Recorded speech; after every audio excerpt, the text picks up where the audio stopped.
Right, hello. This is a new playthrough, Crusader Kings. Wanted to play it for a while now. Played the second part, although I don't remember much about it. This one has a lot of DLCs. It's pretty pricey for my taste. So I only bought the base version when it was on sale.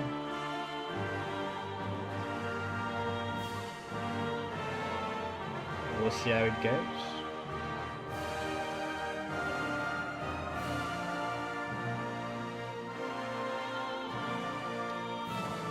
Alright.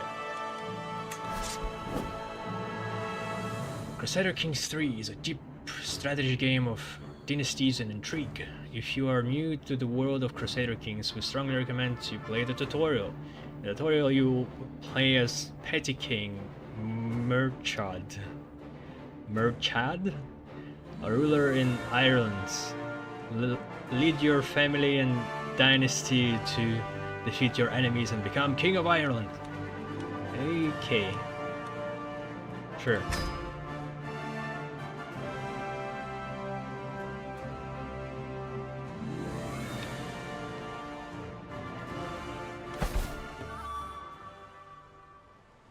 You're a medieval ruler. Your reign may be brief, but through your heirs you can bring your dynasty to prominence.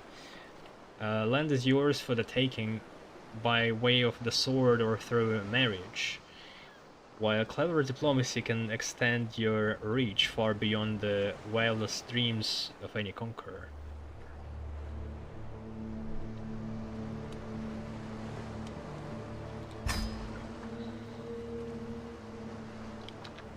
Yeah, okay.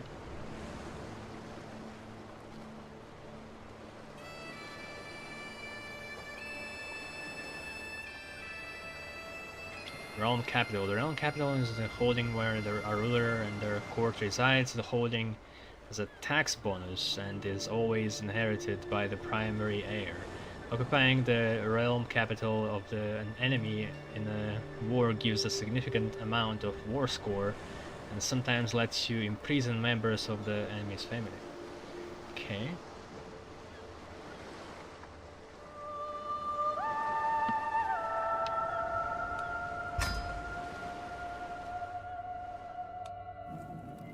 Ooh, that's cool.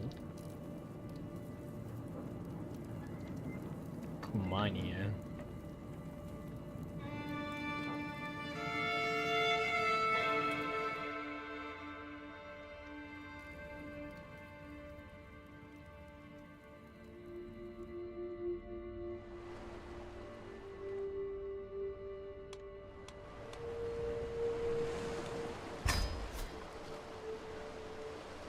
You play Petty King Murchad of Munster, one of many characters in this world, represented by character avatars. Your character is the ruler of a realm.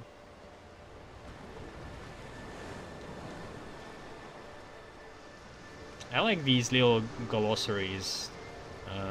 It's always nice when they're put in the games.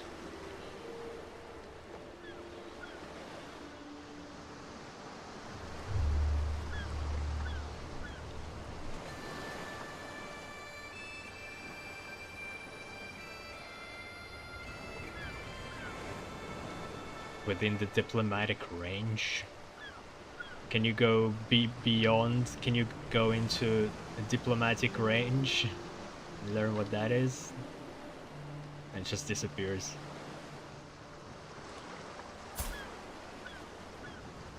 This is where you'll see yourself and your closest family right now. You're unmarried. Why don't we do something about that? What means a petty king, exactly?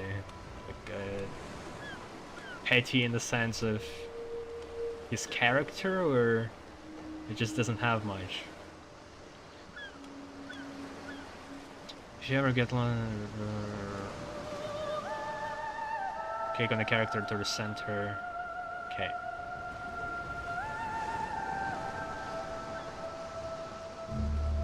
In order to have a legitimate offspring and produce heirs, you should have a spouse or concubine. Though bastards can be legitimized, the only way of forging an alliance is through marriage or betrothal. Your own or that of close relative.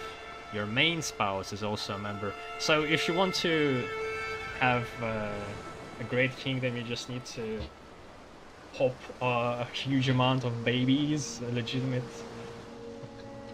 heirs, and just marry them all. That could be a strat. Just be very fertile.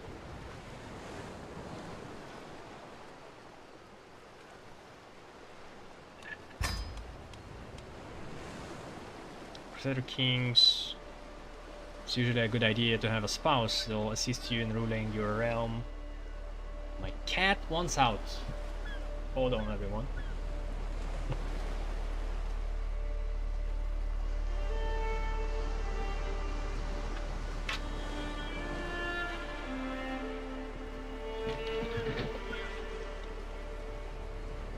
Yeah.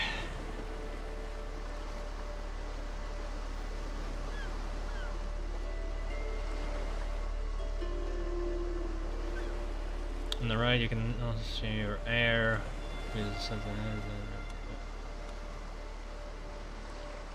Brian Mac Nurchad Braren. What? Who is this? A bastard? I already have a son?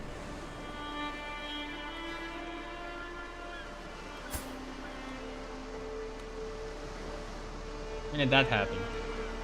He's 18?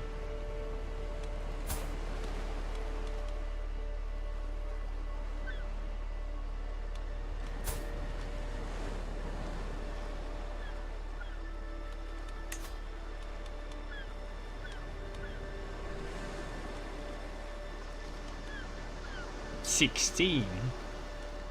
Good boy. This is getting dangerous.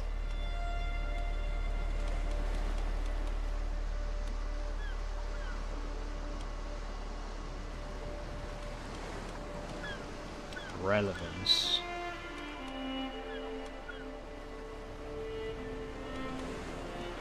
I'm assuming I just need to pick the first one. Margrave of Lust.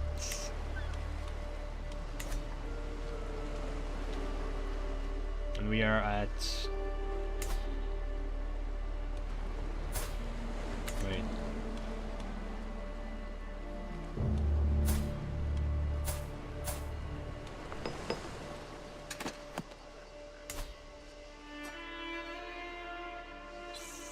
Thomond?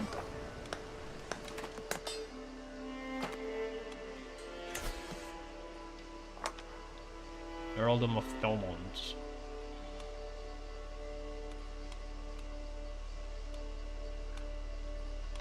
I guess so.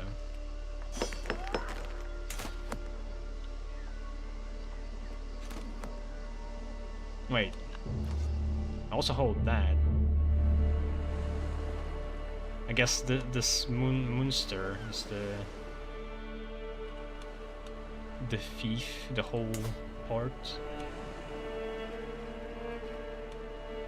We could try to secure the back front, so it's easier for us to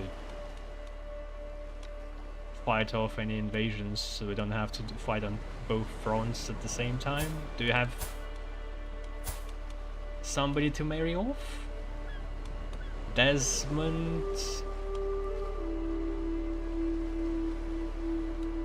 I don't know how to find a wife this way.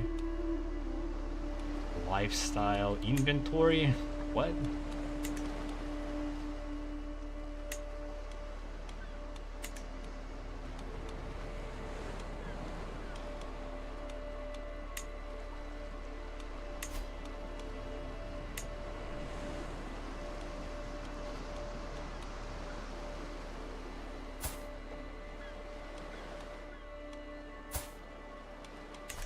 That's way too far.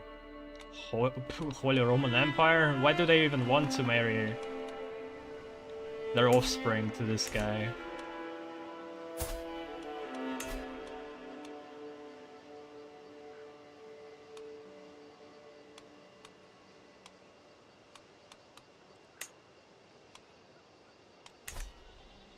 Kingdom of Leon? Oh, so far it's pretty hard to understand where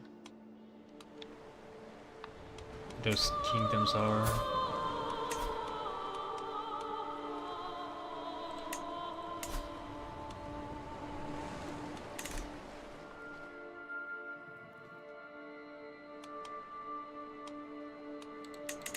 Oh, there we go. It's in Spain.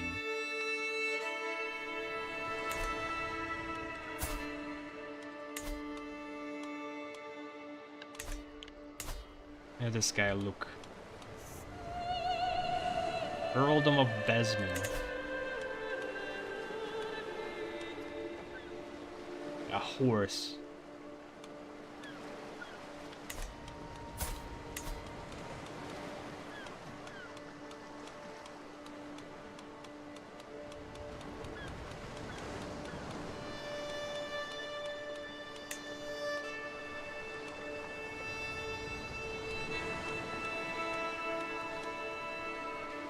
Guess it's a name. This is not functioning well. But I guess it's a tutorial, so they didn't really think about it too much. I guess I'm overthinking. It's probably short anyway.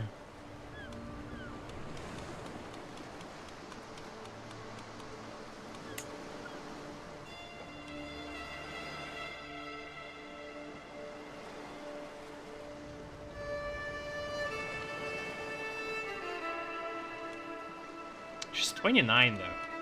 Pretty. Eh. He's 39. Fine. The charming petty king Murchad of Munster. I gladly accept your marriage proposal. You will be joined with my daughter Agnes in holy matrimony. May Saint Brigid bless your union. Signed, Margrave Dado of Lopsitz.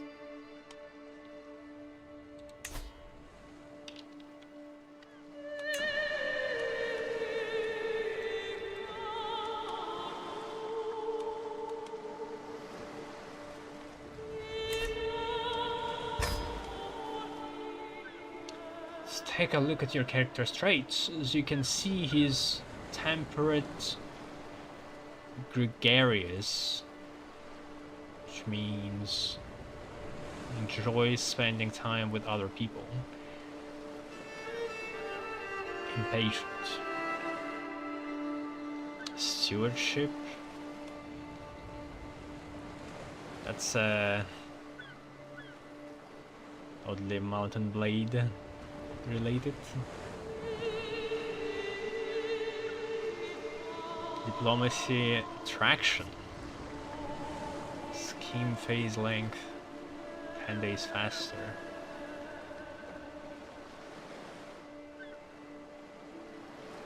Poor learner.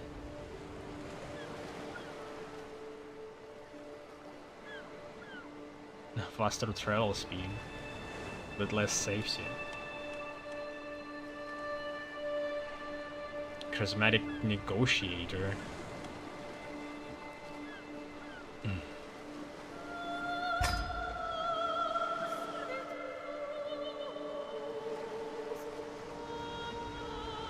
Fertility plus 20.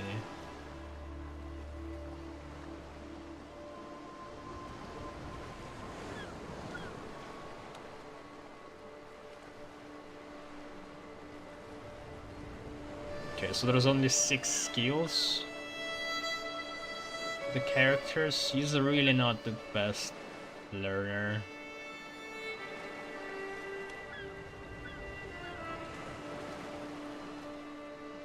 Brian. Praying.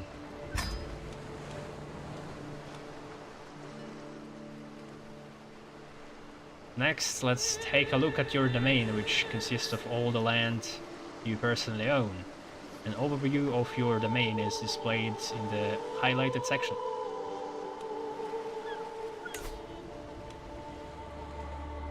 Oh, so it's already in the monster.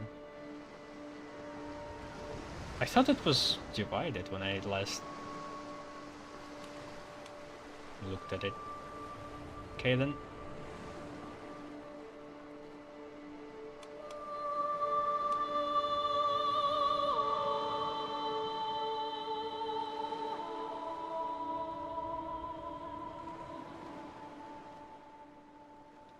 Here it's also kind of divided.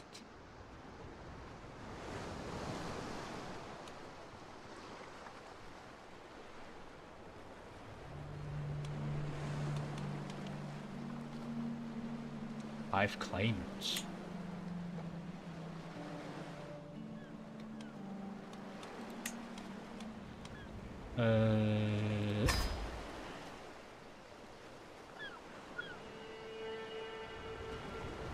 This is the coat of arms of the petty kingdom of Munster. They always have to remind me that my kingdom is petty. It's used to represent your realm in various places. For instance, you can see it floating over your capital, Lumnich. See the little crown above your coat of arms? That represents its tier. As tiers progress in rank, the crown atop their associated coats of arms will have more extravagant crowns. Okay. It's tier 2.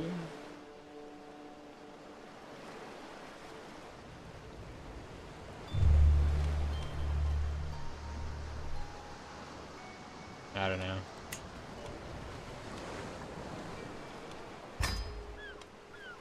You currently hold a total of 3 titles, which all represent territories on the map.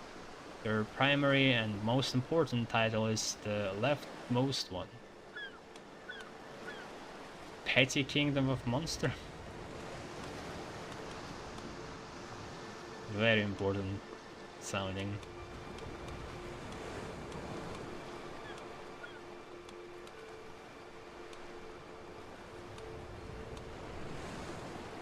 Claim of the whole Ireland. Okay, not bad. In this section you can see a variety of other characters that also, how do they switch sections?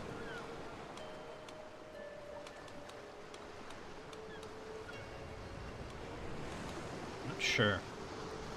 That you have a connection with. This includes your family, anyone who you have a special relationship with, your courtiers and your vassals.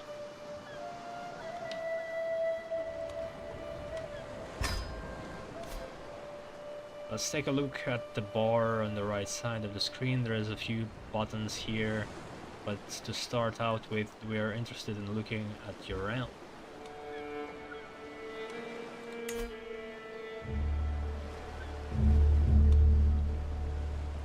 Remember the titles we saw earlier? In this view you can inspect the lands they represent in more detail. They are counties, but have a different unique name because of your Irish culture.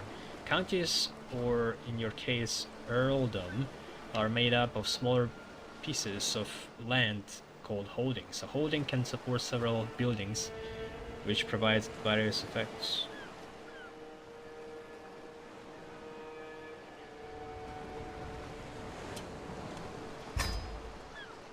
Notice how Ormond is included in the outline of your realm on the map, despite not showing up in the domain view. To explain why that's the case, we'll need to look at your vassals.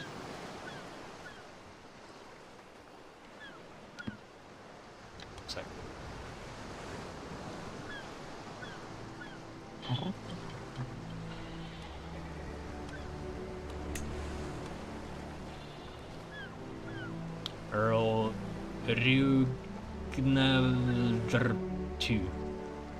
Sigtixerson of Ormond.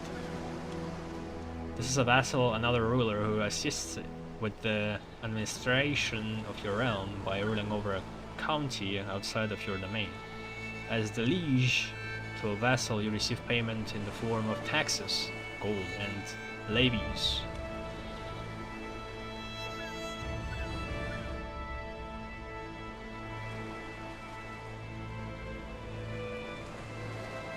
Levies are made up of mostly poorly armed fighters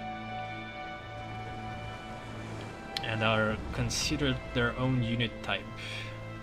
A levy has 10 damage and 10 toughness. The other type of soldiers in the game are men-at-arms, expensive trained professionals. Alright.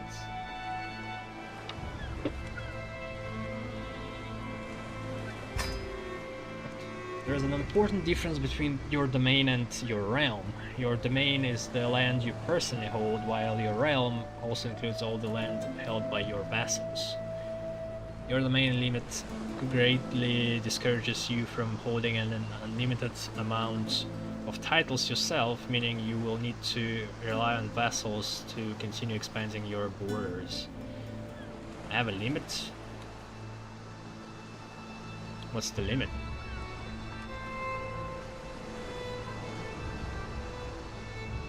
Domain limits.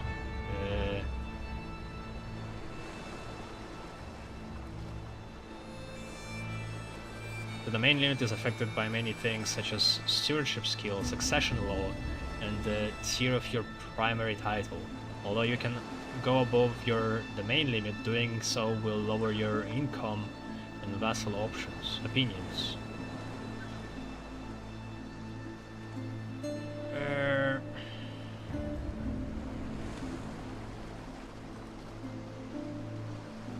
I don't see it. Whatever. We'll find it somewhere. Buried in these menus. The council. Fortunately, you don't have to manage your realm all on your own. Let's take a look at your council. Another view accessible in the bar to the right.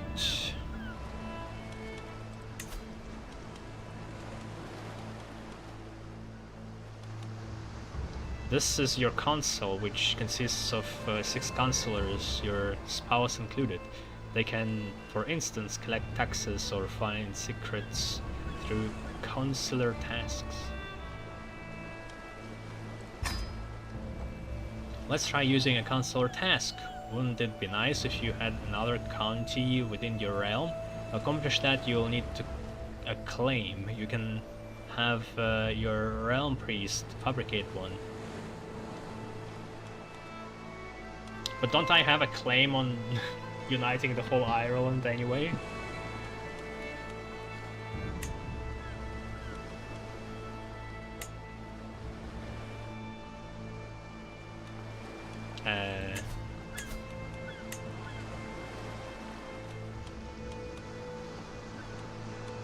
Why is this highlighted then?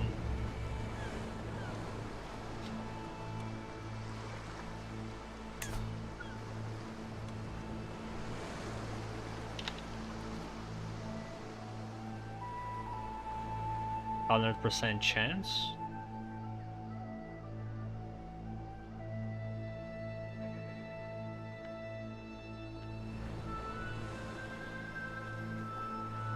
Let's start from left to right.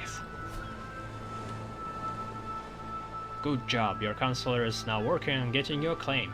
Next, let's look at the bar in the top right of the screen. Here you'll find a number of resources which can be used to interact with the world in various ways. So we got gold, prestige, piety, and renown.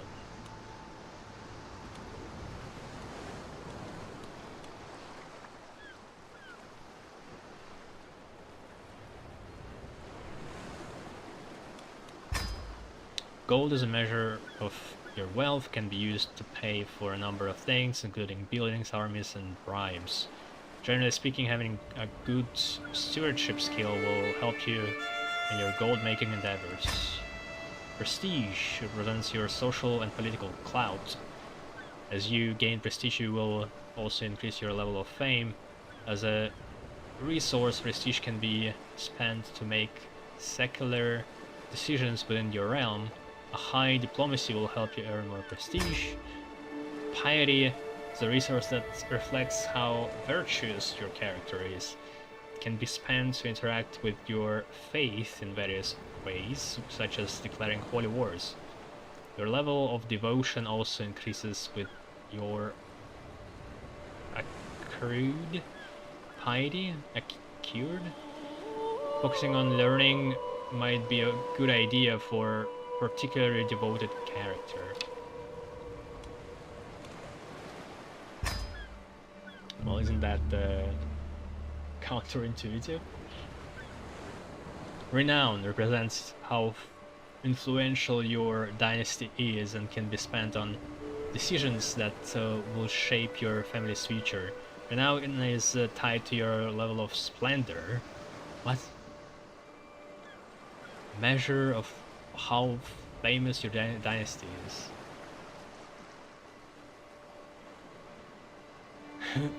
Okay. Now that we are done talking about resources, let's wrap this up with some final pieces of advice. Right now, the game is paused. You can control how fast the game progresses in the world in the bottom right corner. Crusader Kings 3 is a game that plays out over the course of hundreds of years, so feel free to take your time. And pause the game by pressing the spacebar. Okay.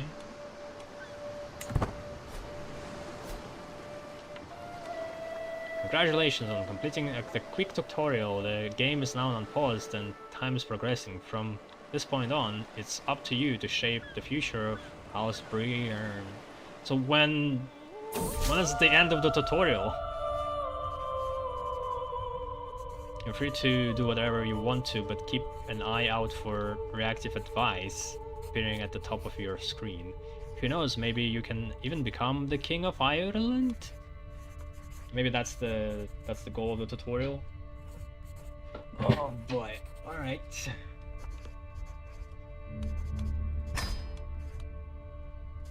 A concerning development. Wait. Is it paused?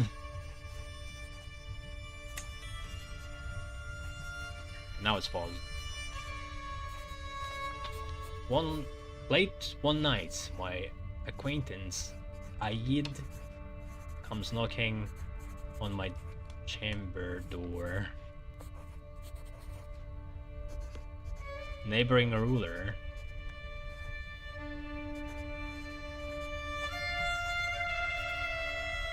Connacht.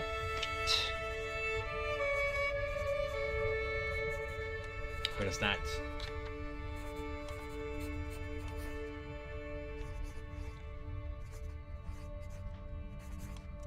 Can you focus on the pop-up somehow? Oh, okay, it's control. I need to hold it.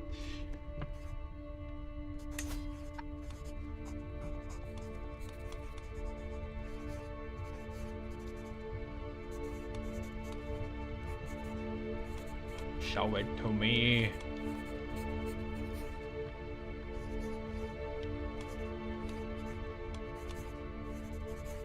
Has to be a better way to do it. Oh, this is the one. So wait, I did a claim on like a part of the other country, not the whole piece. Oops. I should have picked something like this one instead. Alright, so what's going on here? I let him in and what? I let him in and he utters something troubling. Him expression entirely so. What the fuck is going on here? Like, Paradox is American based, I'm pretty sure. Why is there problems with the text? Or are they French?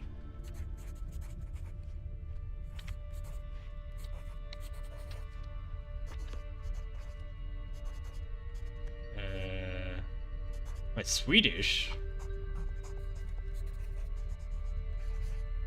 Okay.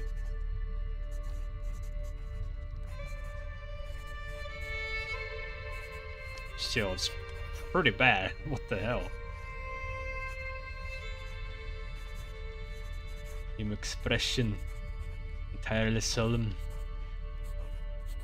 Mozart, have you heard the news? Our dear mate is in the midst of establishing a superious claim on your lands. I'm loath to say it, but I fear he is preparing for war. This bold fuck.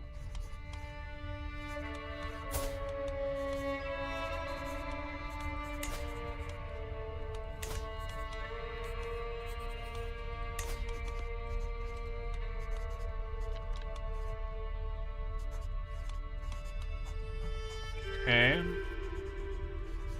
You need to like come through a very narrow piece of land or through the other kingdoms, which I'm not sure how it works, if they even allow this to happen.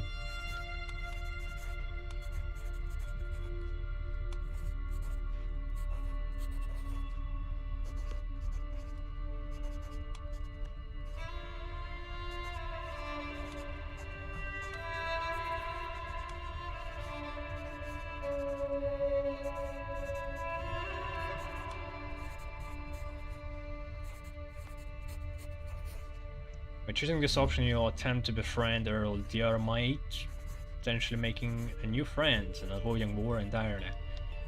Yeah, it seems like a good idea, plus our guy is diplomacy based. You just started a scheme, stop!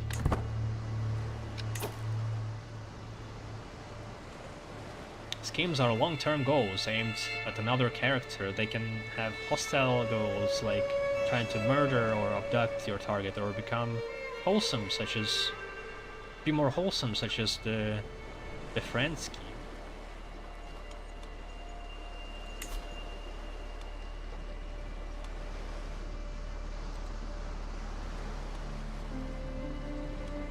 Is that our relationship -4? Unmarried, huh?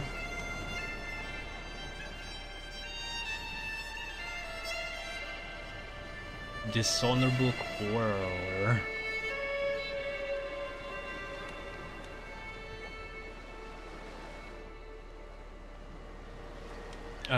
This is where you'll see all the of your active schemes. You can have one personal scheme and one hostile scheme active at the same time. Use schemes whenever you want to, but keep in mind that your character will be better or worse at certain schemes depending on their traits and skills. Certain lifestyle perks can unlock additional schemes for your character.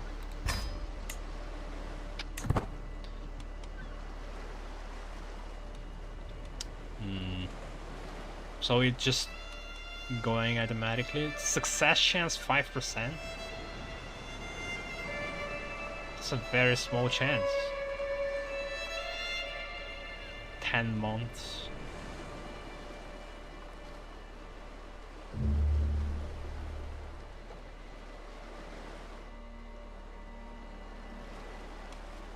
Can we just run assassination scheme too?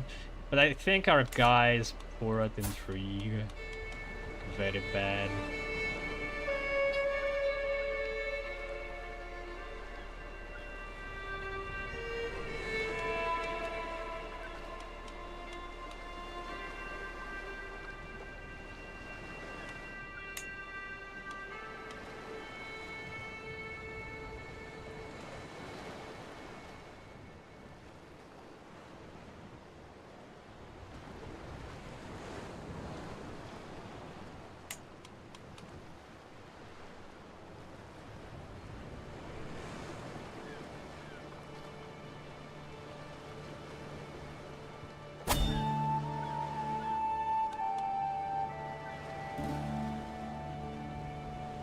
Or double guards.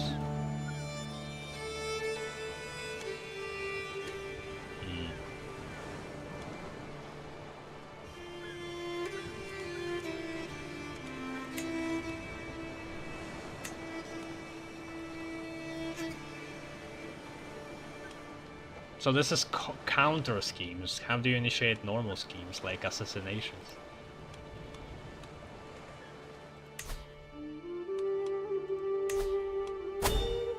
Personal physician. So none of these are actually in place. Aptitude terrible.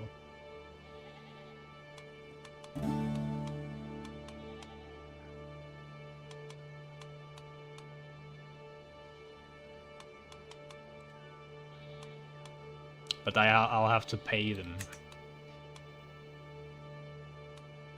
Antiquarian. What is happening? I paused the game! What?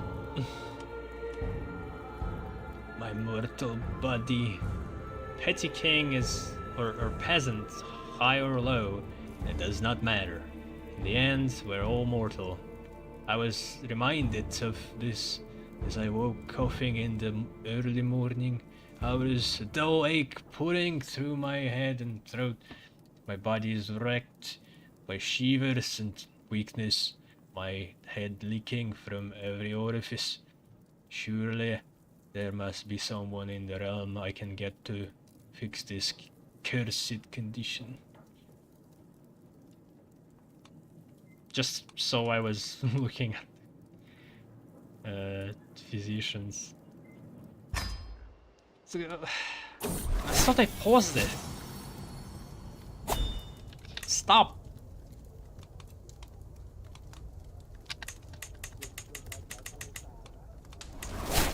Fuck. I don't know to pause this. Burning is such an easy, wonderful thing. It's the slowest.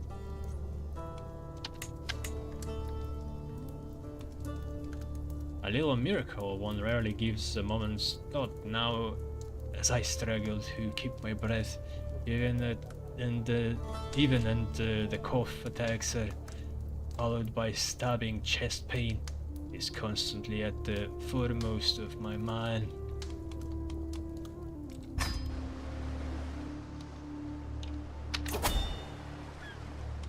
So when it shows play here, it's paused.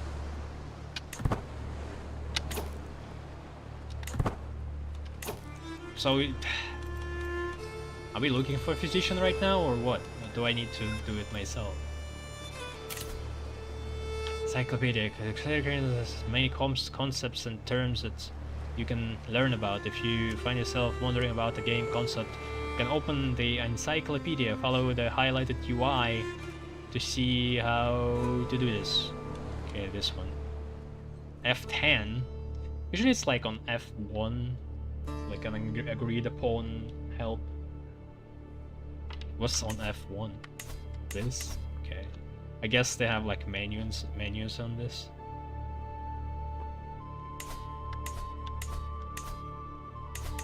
Ugh.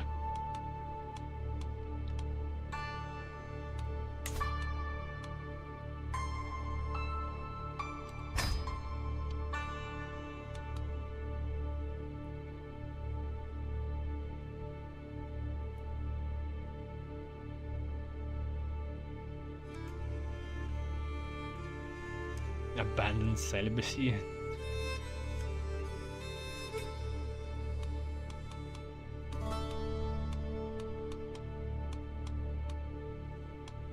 Schemes.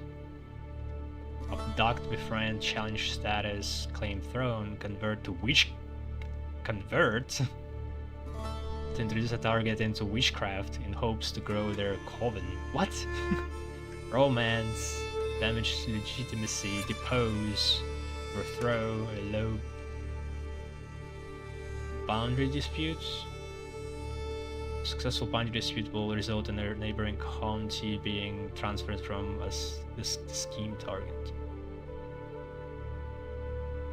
Hostile scheme that aims to transfer land between governorships. Is based on diplomacy and house standing. Elevate. Oh my god, there's so much. Oh.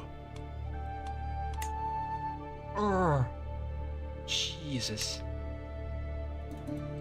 Yeah, I can't spend so much time just reading it.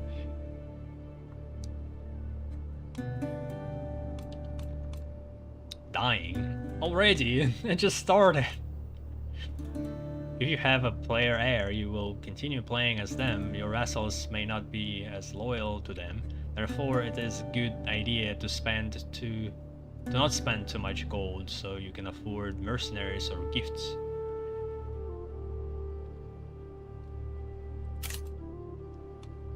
Who's this guy? This my actual son? Can't figure out who the parents are. It says just the player.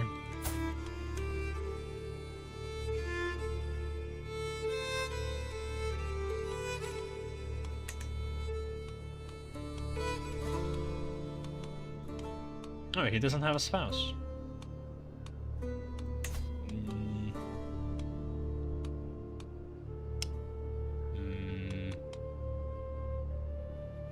That's a close house, right?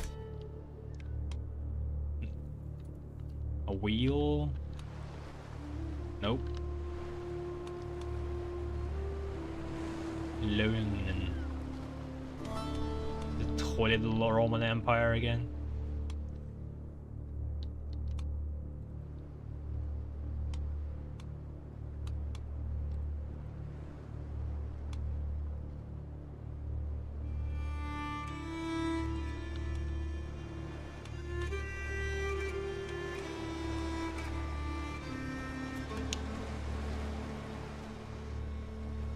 How do I see where it is? Fuck.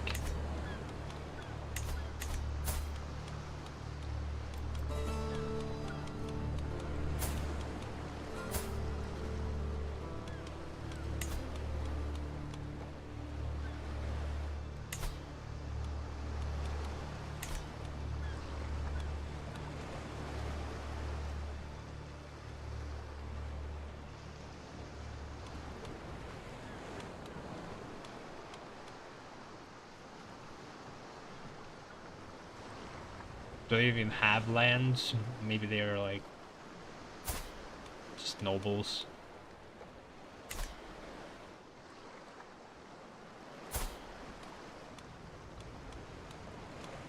County of Wolfenstein? What? Yeah. Fuck. Oh, this takes so much time.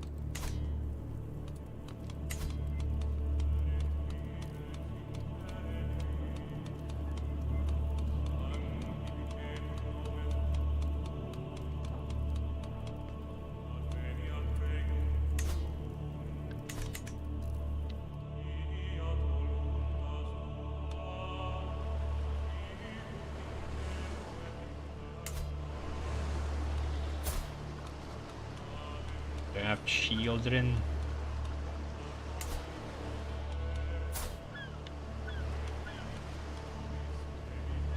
Blood? What does that mean? Control doesn't work anymore.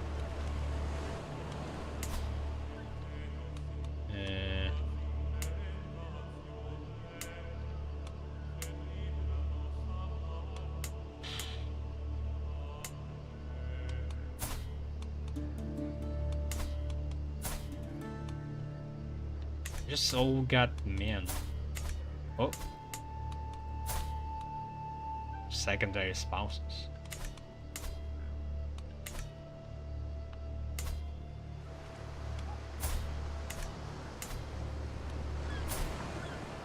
So are we marrying off to another Holy Roman Empire?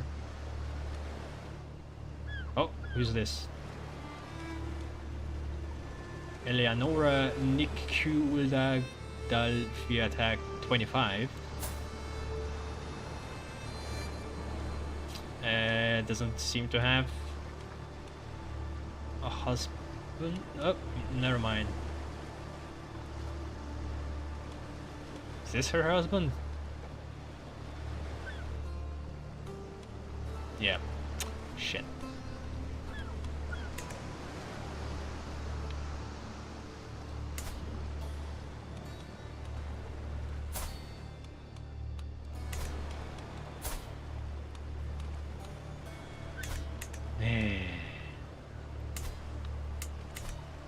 I guess I could wait till somebody's ready.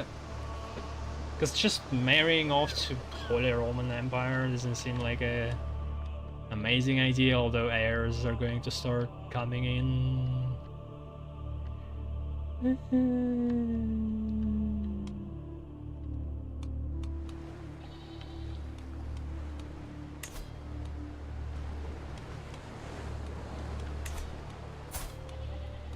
Let's try it for now.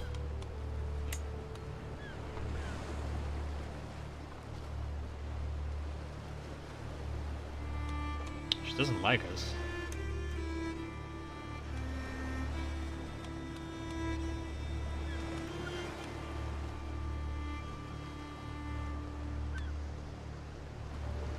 You're like a skilled wife. 12, 15 in stewardship.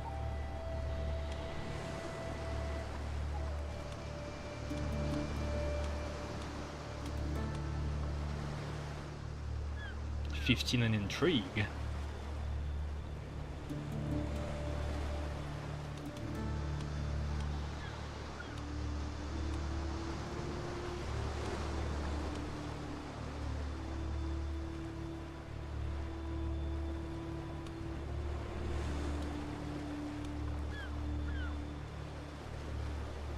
So our culture just Irish. Is that it?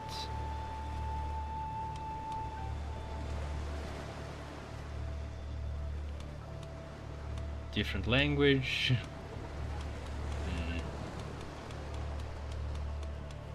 Alright, well, I don't know what relevance is supposed to be, but I'm guessing it's better that it's higher. Has claims on the county of Asturias? It's probably fucking far. Spain?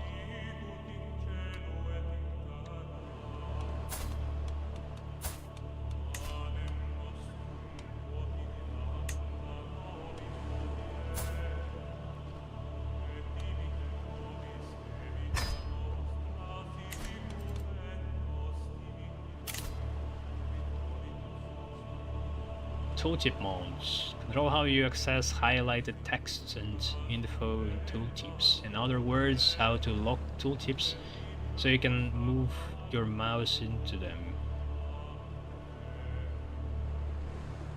The default tooltip mode is called timer lock, which is with this mode tooltips will lock in place after a set time indicated by a small progress bar. What?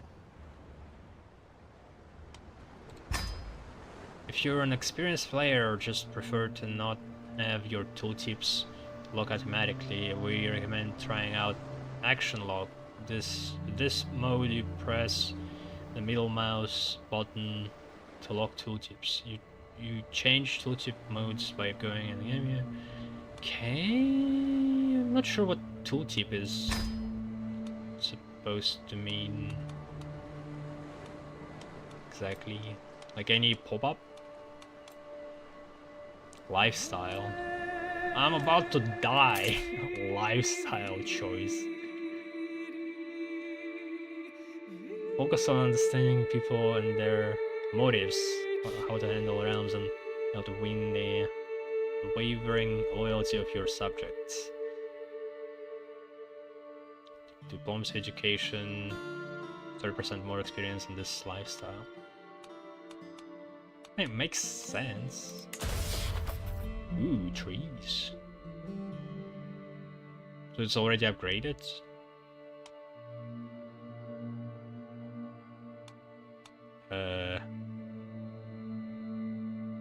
Focus, foreign affairs, majesty, Family. One can never have too many friends, near or far. Regality flows from ritual, tradition, and glory. Have no idea what that means. Like fertility, family focus, just popping out babies. He's pretty old already, but yeah. Maybe he will survive.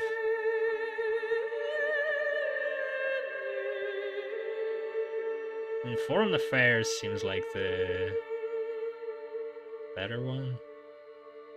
But who knows, I'm not sure. Can only be changed every 5 years. Time to next perk 3 years. Charismatic Negotiator.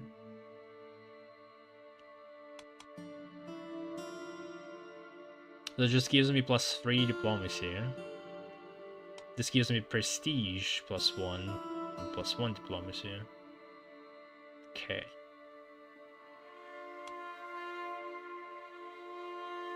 I don't know, I guess.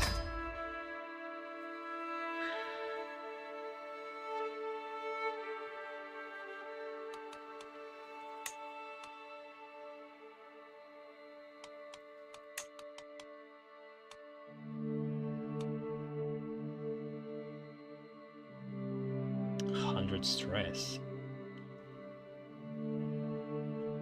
Yeah, we'll not get into this too much.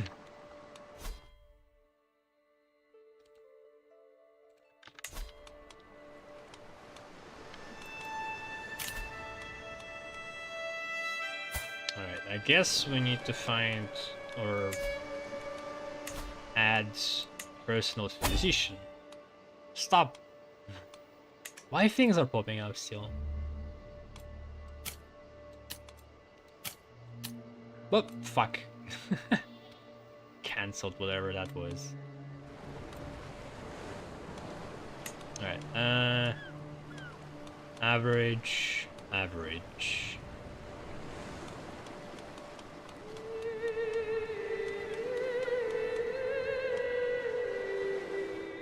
Righteous opportunist. Rational atheists?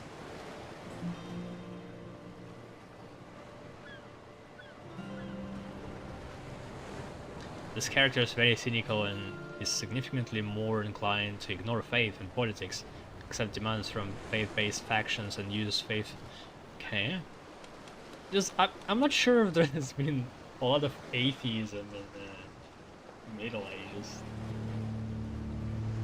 Like, you still would believe in some way. Also, he's a bishop. 18 learning, 13 stewardship. Yeah, he's a better pick, plus he's 25. Alright. Flavio. Tiny boost.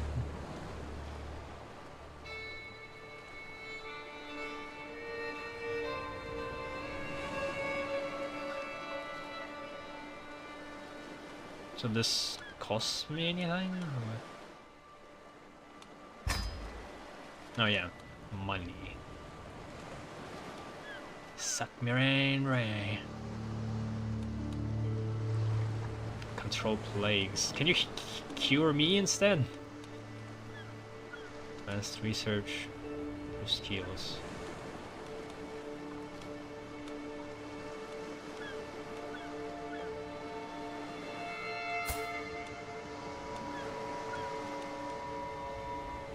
What about Caravan Master? So it gives me stewardship? Caravan Master assists you when traveling and takes charge of all itineraries. They aim to ensure you arrive at your destination safely and on time. I don't move anywhere. The Antiquarian is responsible for the upkeep, care, and procurement of artifacts. Okay, I don't know if I need those. Seneschal serves an important role in the day-to-day life of the royal household, administering the servants and keeping everything running smoothly. That's a lot. That's a big salary. And also prestige I give up for that? What do I gain in its return?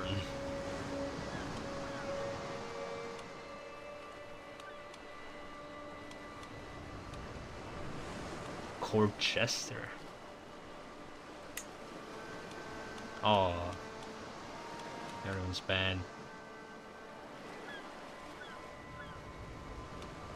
Just put somebody I don't like in this position.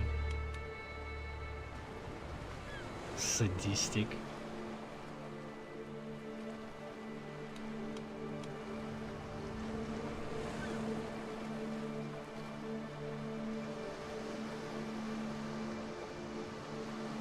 Has trouble pronouncing certain sounds.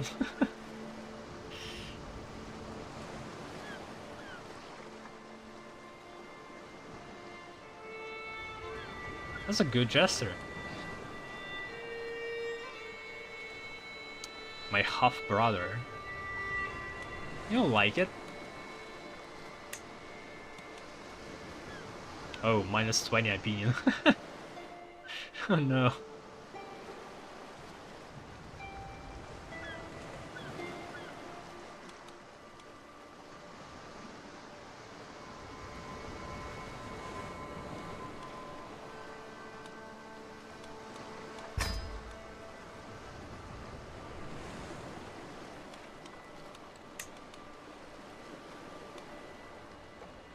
My aunt, nephew.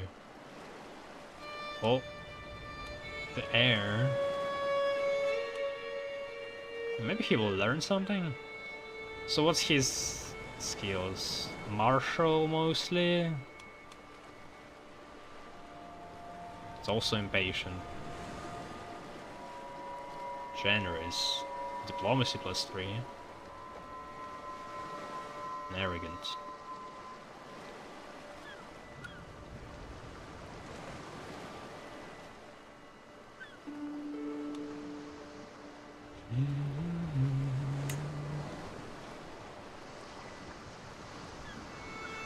Legitimacy stat. That's nice.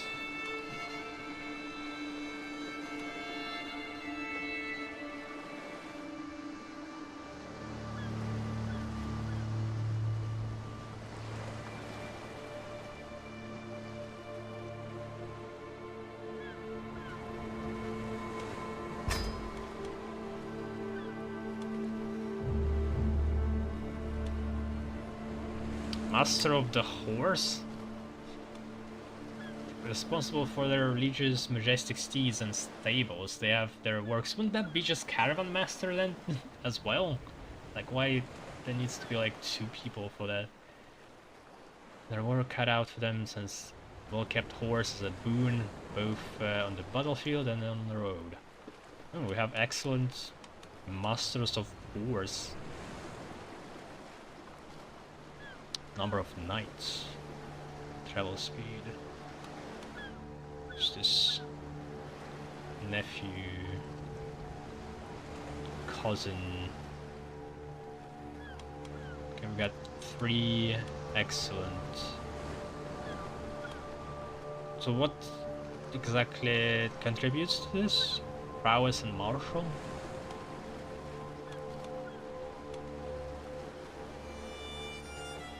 What is prowess?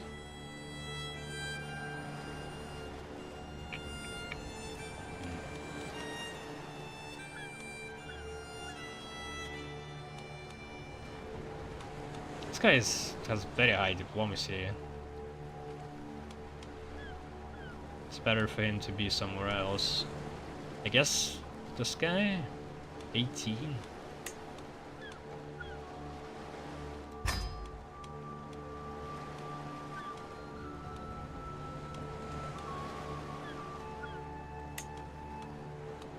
The Master of the Hunt is responsible for any hunting parties that members of their religious court arrange. They are also in charge of the kennels and the dogs within it. Kennels?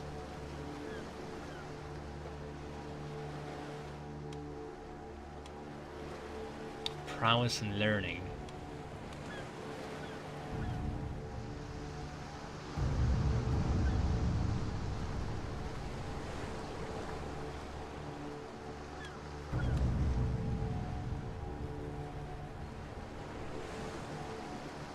Mastermind philosopher.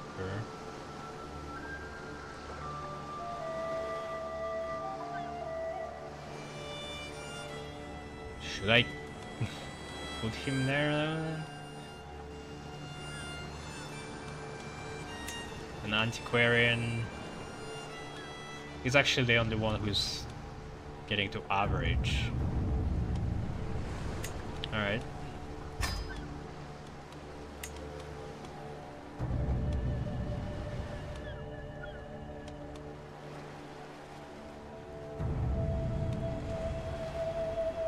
It also shows people who already are appointed.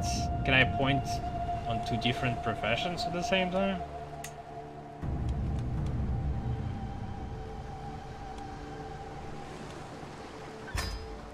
What?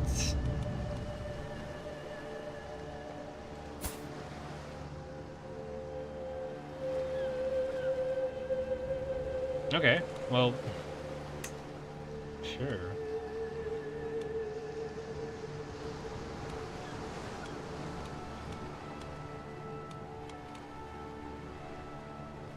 Stewardship skill.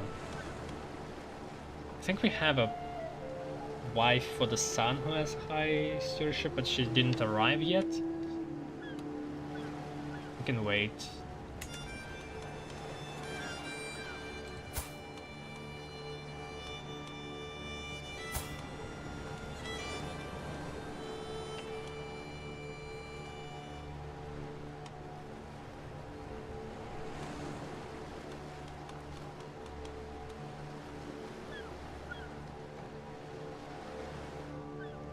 Every year, the court jester has a chance to reduce the stress of a random courtier.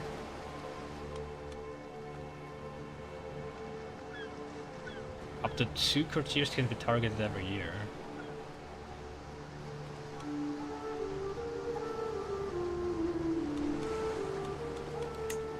Oh wait, so I have to turn it on. I don't know what stress does, or how much stress the other characters have. Abuse the jester.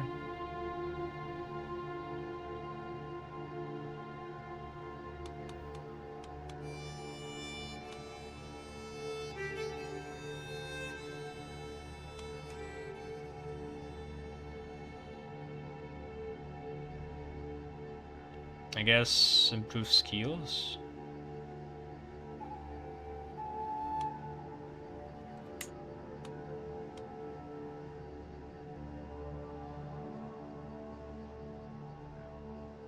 This character is tasked with assisting the religious learning.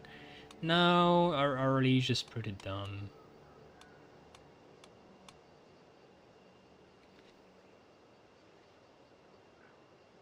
So is he looking for any artifact, or just sits here?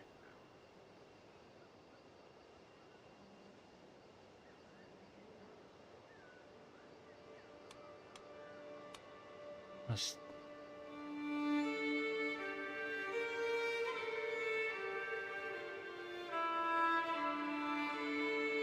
Reforge artifacts unlocks the commission artifact decision. Protects artifacts during sieges and raids. Commission artifact? Oh.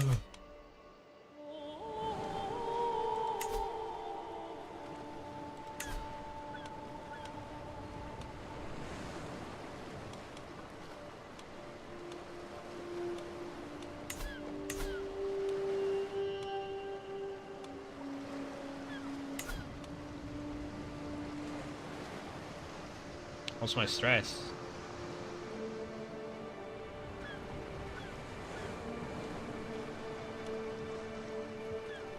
entertain me. Have you heard the one about the petty king and the napper, my lord? It goes like this. I just quote about muses happily. My face is flushed and tears of laughter are running down my cheeks.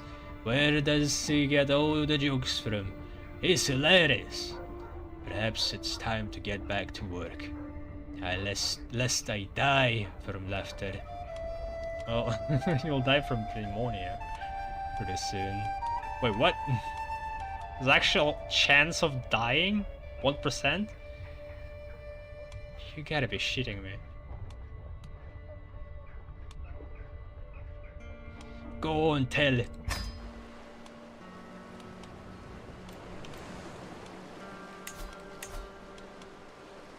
Commission artifacts cost 100. Sure. What's the point of being a petty king if I don't have nice things to show for it? A new sword would be nice, or maybe a brooch.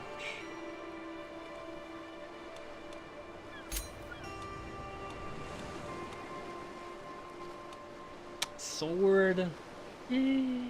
Crown? Regalia? Like something that, I don't know, would help in diplomacy?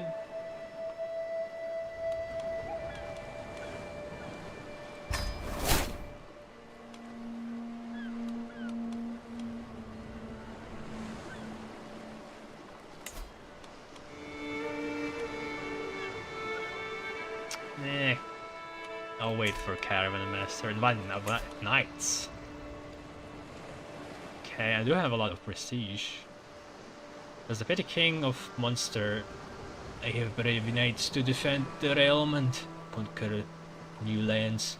I wish to send out heralds to let my subjects know I am in search of skilled warriors.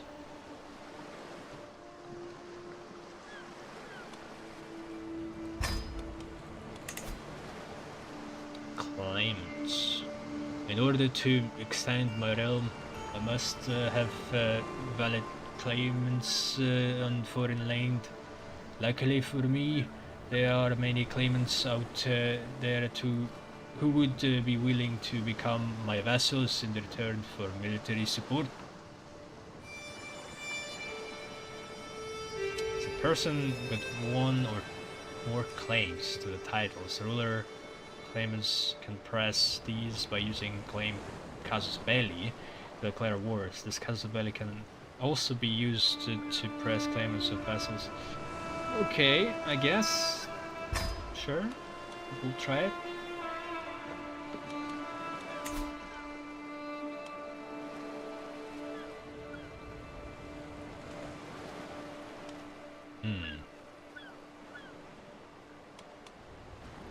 Pilgrimage.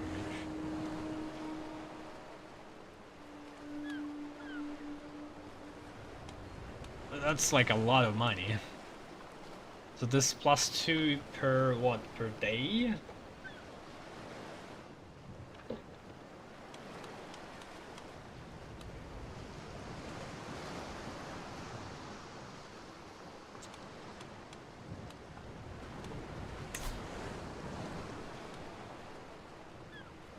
An 8% chance. I thought it would be better.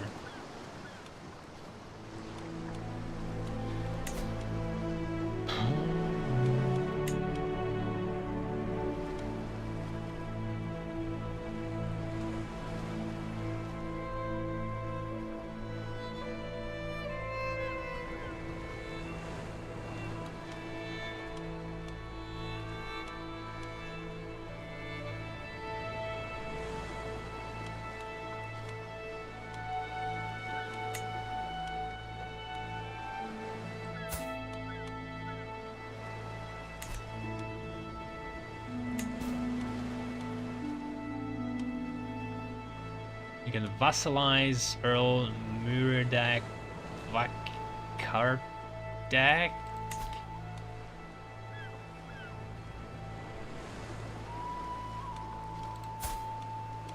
Where's that?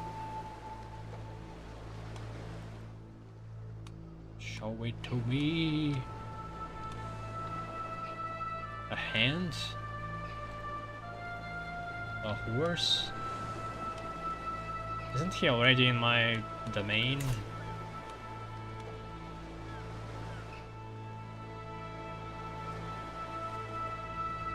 Will not accept.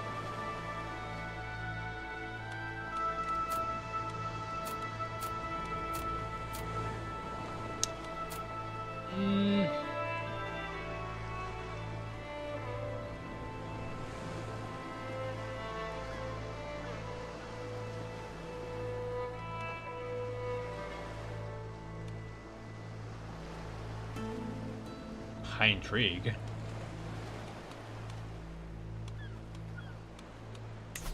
Trying to figure out what his place is. Like, isn't it already part of my land?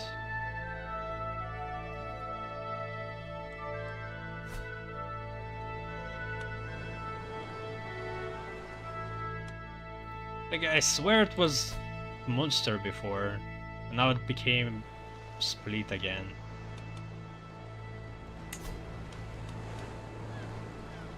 Alright, fine.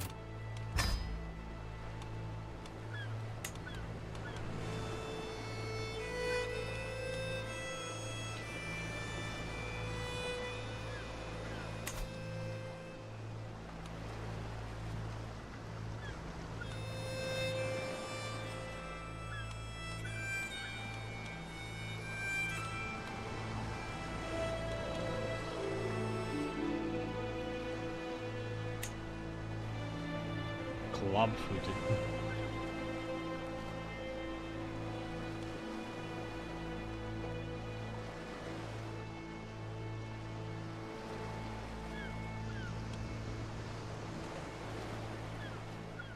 Congenital. Certain traits are congenital and can be inherited by offspring. Oh no. Eugenics. Through proper breeding, it is even possible to reinforce some such traits. For example, if both parents have our quirk. What? I guess what they mean, if both parents have the same quirk, there is a chance that their children will get the even better intelligent trait? What? I understand what they're saying, but what the fuck is wrong with the text?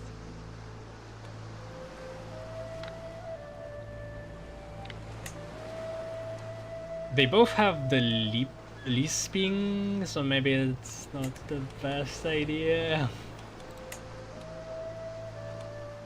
Do they ever find wives on their own or like fall in love? Guess we'll find out at some point. Gluttonous. Shy.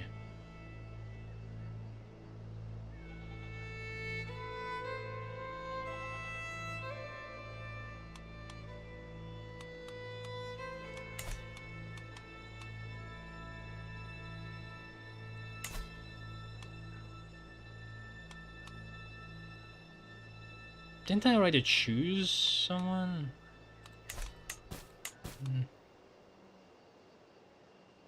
Alliance with your nephew Earl Murchard.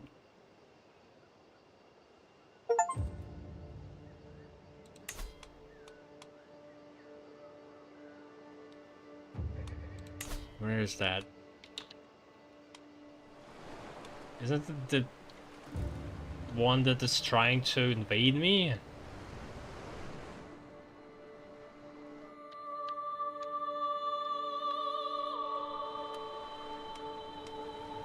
Confused. A hook is a general term for a relationship between characters where one can get the other to do their will. There are types weak hooks and strong hooks, which are acquired in different ways. Hooks can be used to force through many interactions.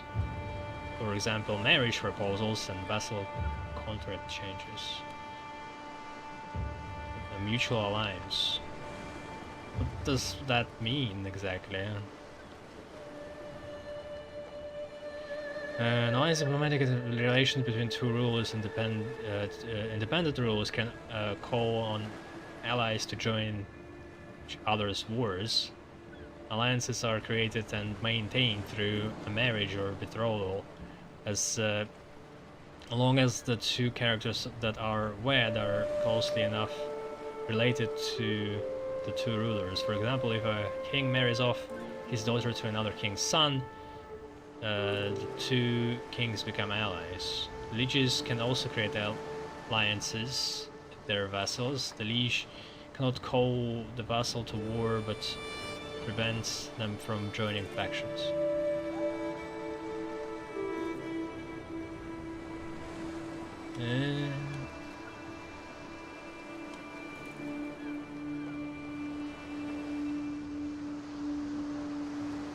So at least one of these is the uncle or aunt of you.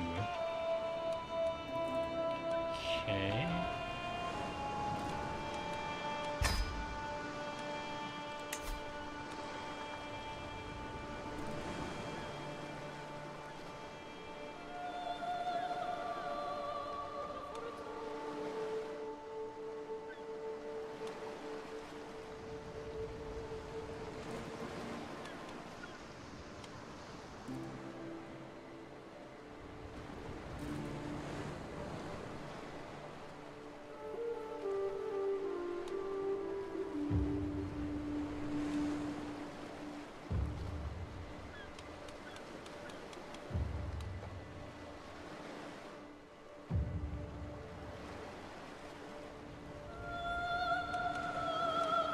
Well, it seems to be unavailable.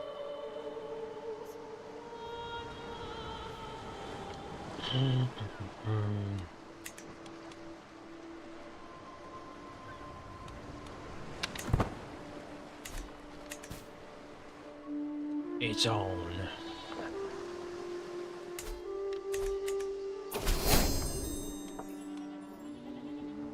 My dear uncle, I am honored by your request, and I would be glad to call you an ally.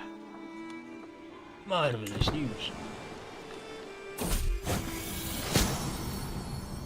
Greetings, my charming liege. I accept your gracious offer of vassalization, my liege. I don't have great relations.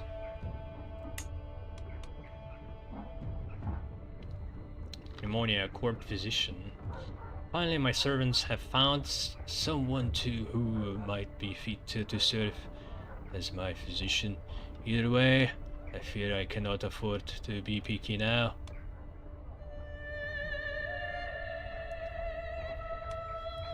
Fasty? What? But I already appointed the other guy. Who is this? 11 learning. I already have the fucking physician. See the tutorial.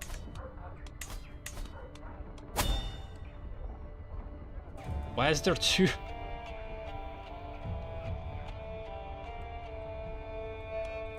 Thanks.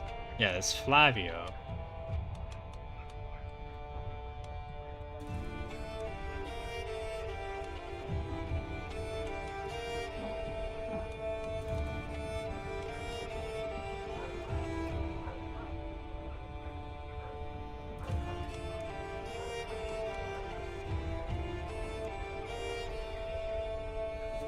She looks like she's about to die herself.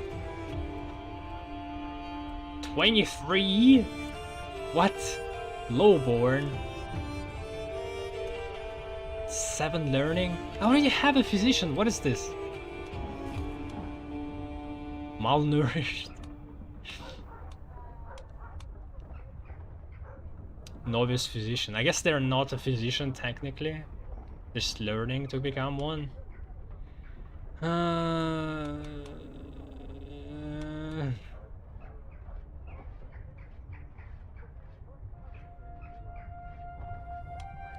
Should I just believe in Flavio? I don't know how it works.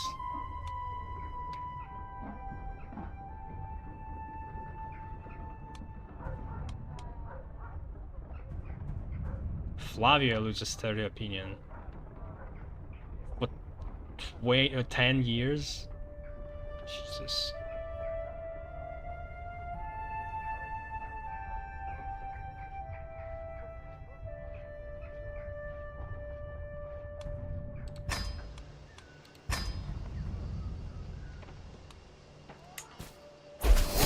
Ah! The charming petty king, Murchard Munster. I am glad to accept your marriage proposal. Your son and heir, Brian. No, it's Brian. It was Brian or something. My sister Ximena will be joined in holy matrimony. May Saint Bridget bless their union. I don't know who you are, but sure. So...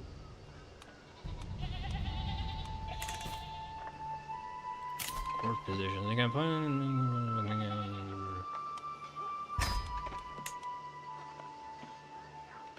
There she is.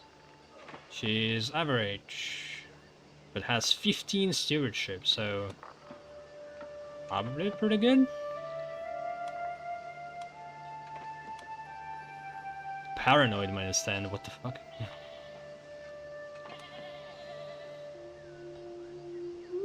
Contribution to travel speed.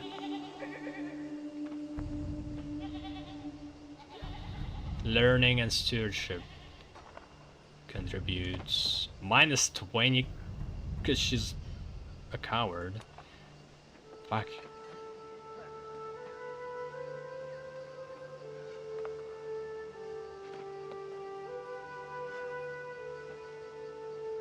Yeah, otherwise she would have been amazing actually.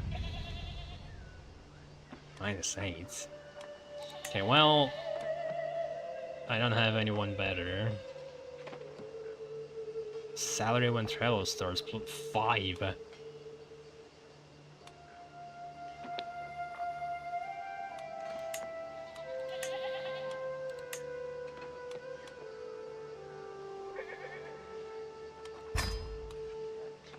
Sure.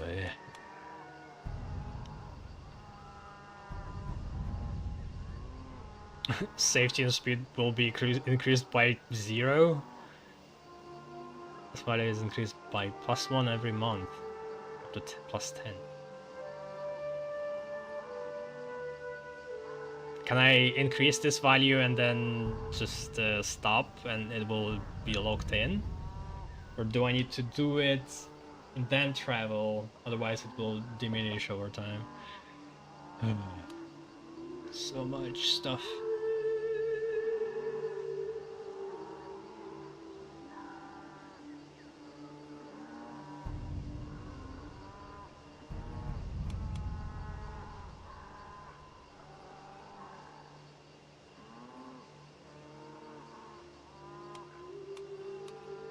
Improve skills, I guess. Actually, I guess we could test the stock up.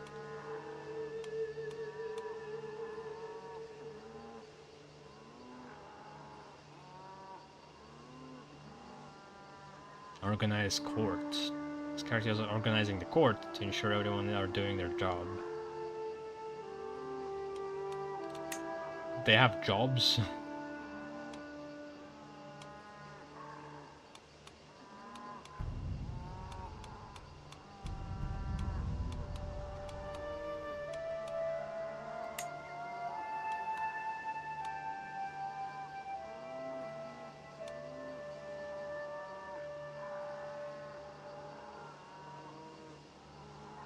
Control growth.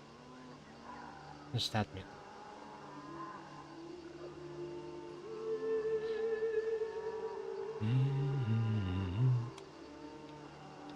I guess.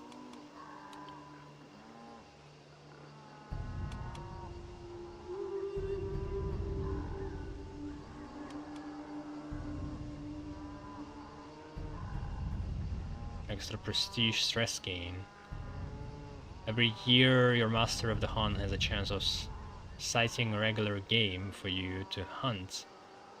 The frequency of sightings increases with aptitude.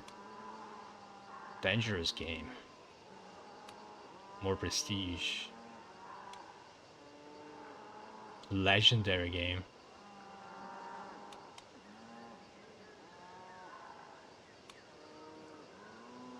I'll start with normal. See how it goes.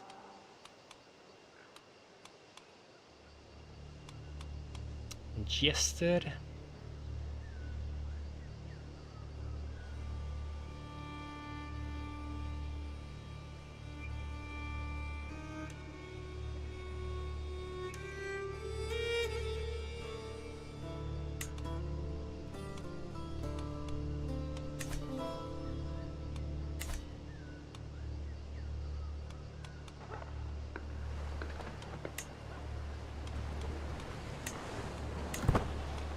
I guess this is tooltip.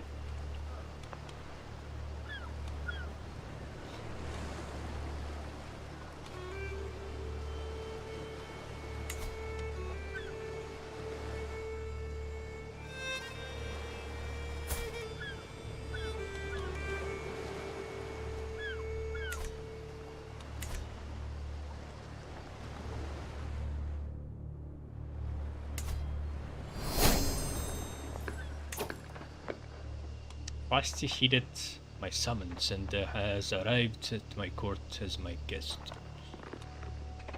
Okay, so we got the knights. I don't know. Do we need this guy?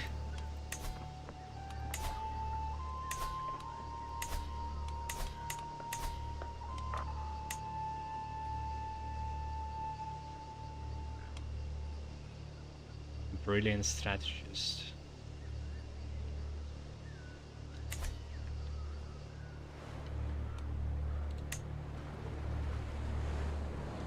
Oh, this is where the artifacts are.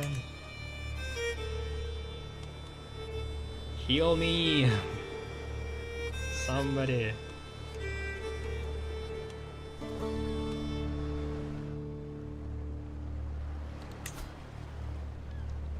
Oh, okay, so the religious map.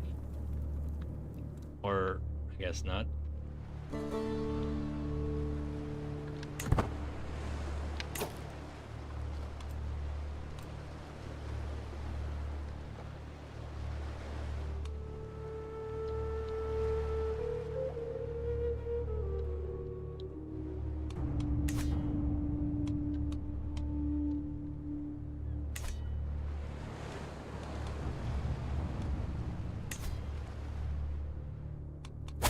There it is. Ashari? It's like a... from crit roll lore. Never heard of Ashari religion. Body, Bori. Orthodox? Ukonusko? What?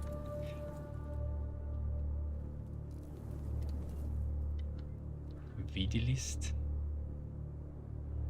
Slovianskan? Shari? Weird.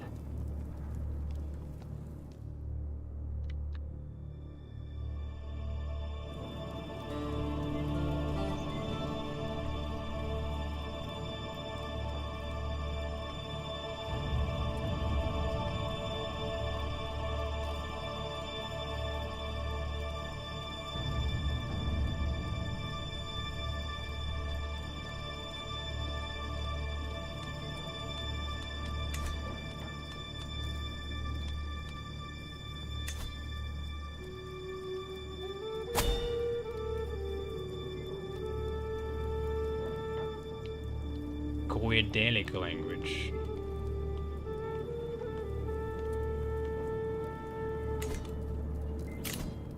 Every character and country belongs to a culture. Your character ruler is a part of the Irish culture, which shown in the bottom left.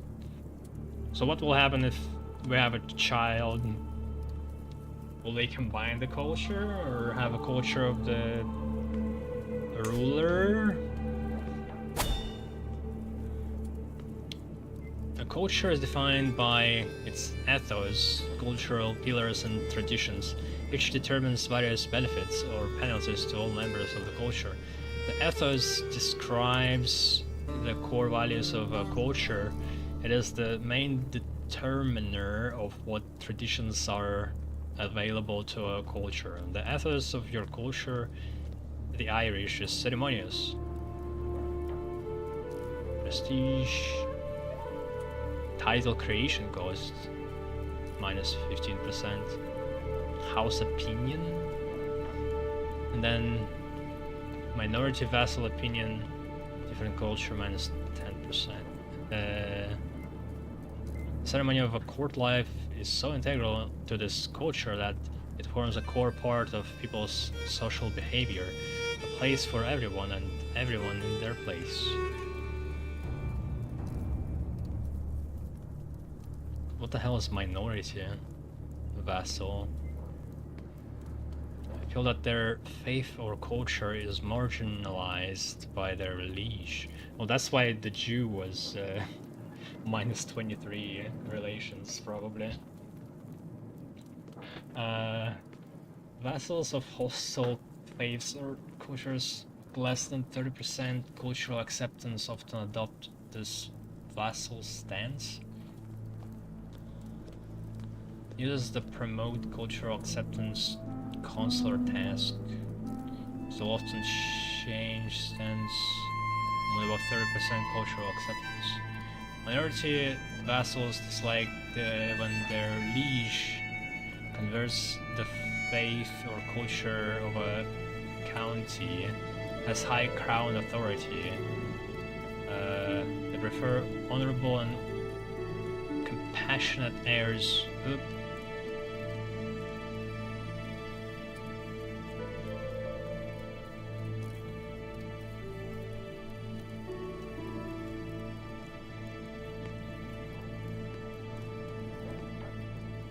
What was I reading?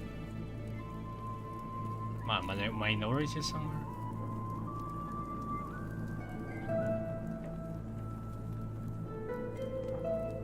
Whatever.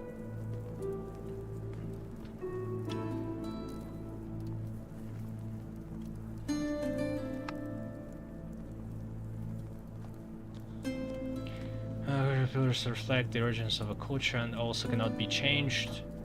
They have a strong impact on the cultural acceptance of other cultures, but otherwise are of lesser importance than the ethos.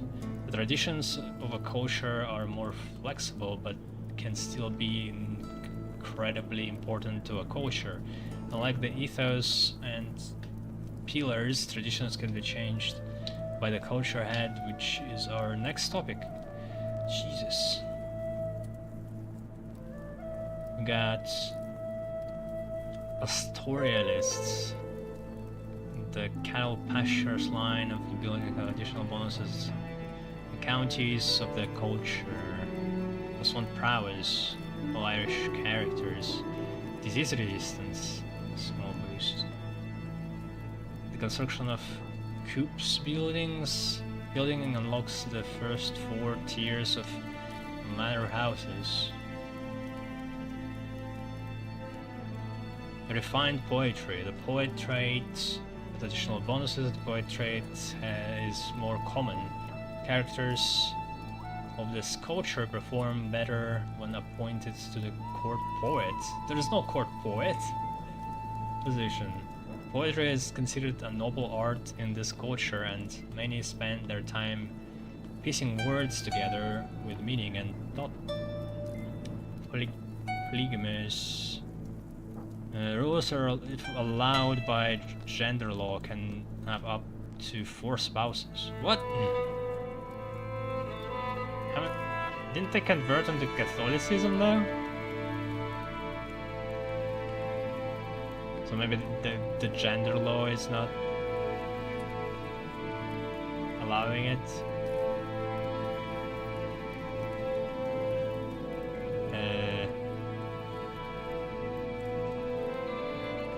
Guess I need to look into that.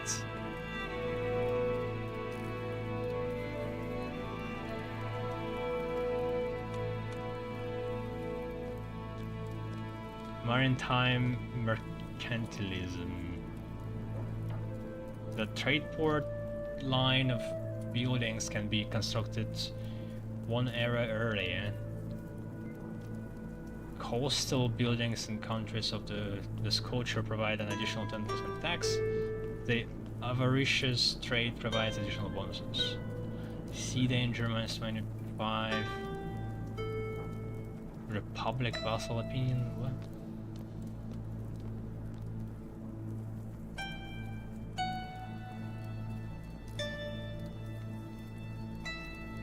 Monastic communities. Temperate monk monasteries. I can establish traditions.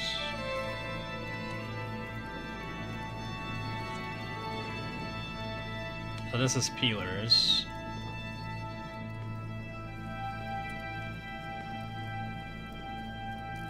I mean, it makes sense. You can't really start changing a language, and I mean, you could like change aesthetics, but as a ruler, it would be a lot of work.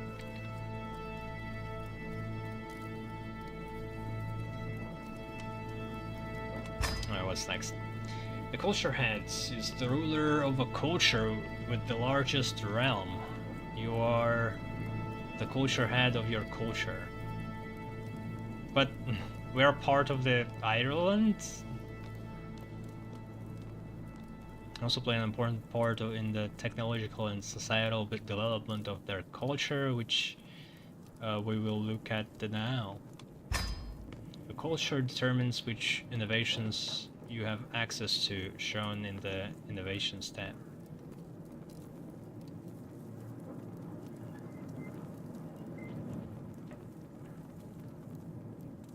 Where's that? Oh. Hey, what year is this? 67th.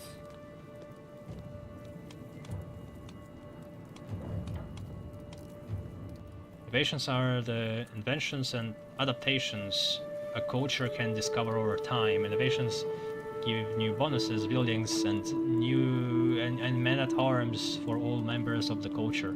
Innovations are grouped into eras, so most innovations are simply not available in the early parts of the game. Your culture is currently in the early medieval era.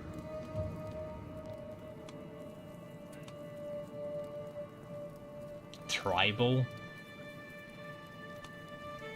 Or that Dark Ages?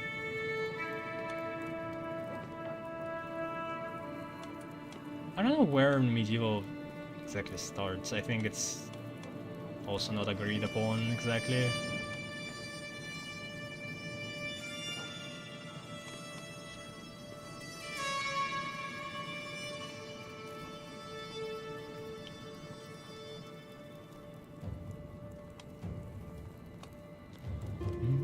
So it's like cultural tree in civilization? Coinage, why is this highlighted?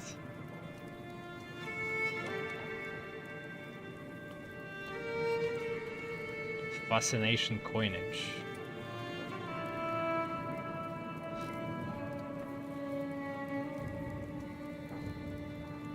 The ruler of this culture that has the most Irish kanjis. Okay. So I guess that's why I'm the head of the... I thought I was a petty king. Already the head of a culture.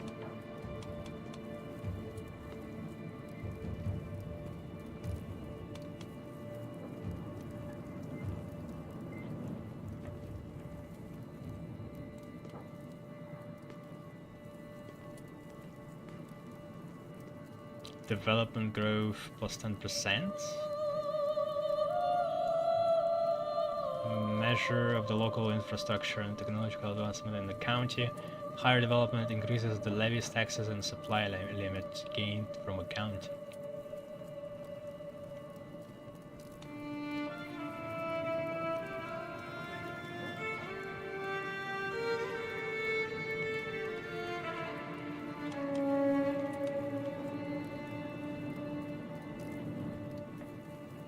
Okay, guess keep working on that. Innovations are usually discovered very slowly, however, the culture head can also make a culture discover an innovation faster by choosing it as the culture's fascination highlighted. Okay, so it's not his like random quirk, it's just because I chose it. Cultures also discover innovations faster if they are already discovered by neighboring cultures. Okay, makes sense.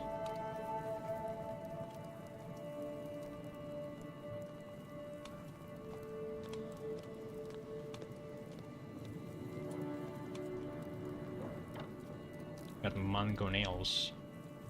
Just looks like a trebuchet.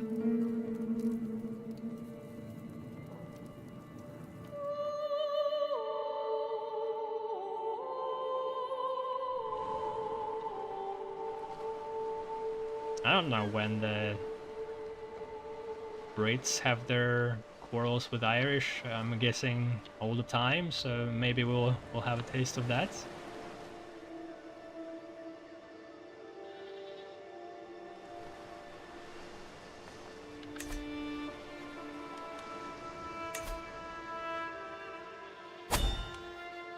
Yeah, there was an option to change something in the culture. Damn. Oh, it's gone. Oh, it's back. Okay. First I want to see what's... Ooh, boy. Okay, it's pretty expensive. Marital ceremonies. 13 years to establish?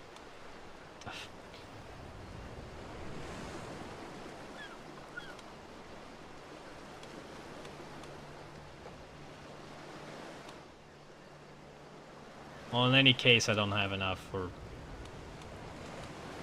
anything.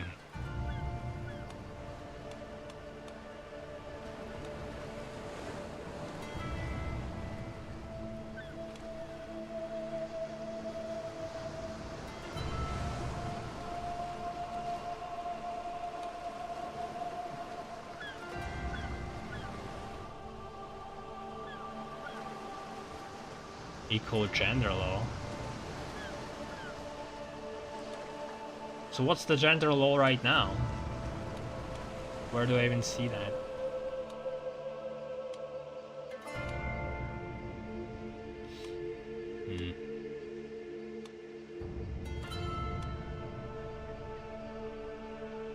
Astute diplomats.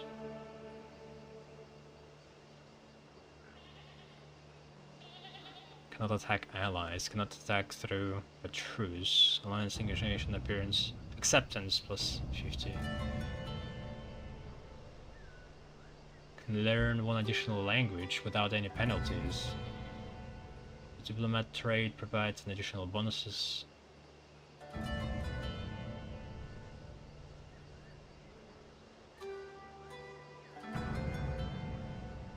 That would be nice for but like specifically for our character. This all could change if the boy takes over.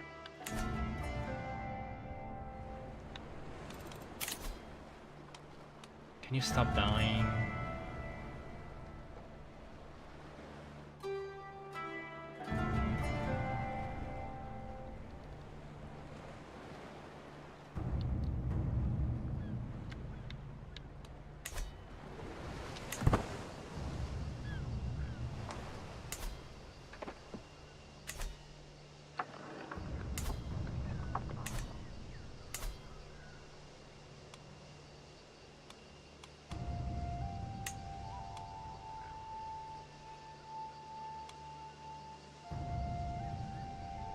Too poor.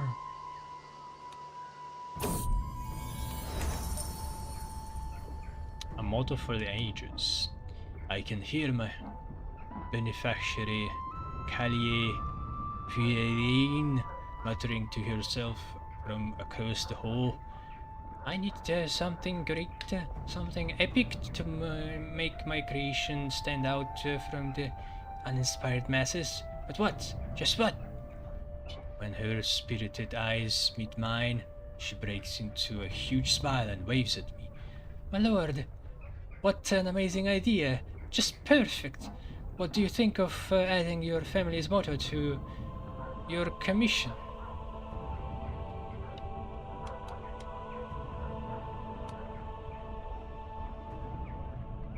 Like, you mean... Are we talking about the crown? I guess so.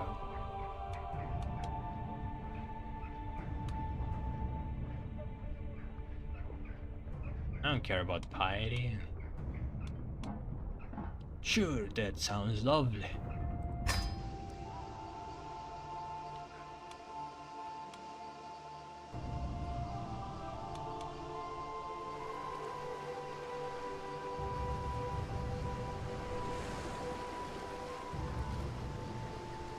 It's winter. Oh, is this snow? No. Just grey for some reason.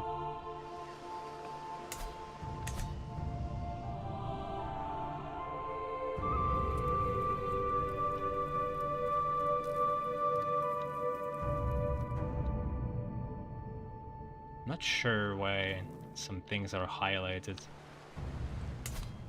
Might have some kind of filter on.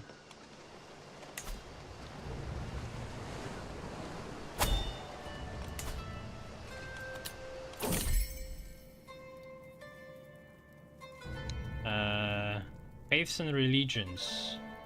All characters believe in a faith, which in turn belongs to a religion. For example, Catholicism is a faith which belongs to Christianity. Every faith is different from every other faith. Let's take a closer look. Fuck. What is happening? Is another decision going? Your faith has a number of doctrines. These doctrines set rulers from members of the faith and govern many things, such as gender succession laws available, or what characters can hold temple holdings. Tenets at the top are special doctrines that give bonuses or options for your character, like the ability to meditate or participate in great holy wars.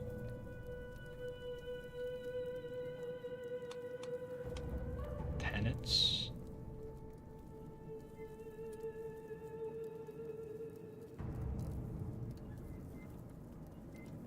Oh, these.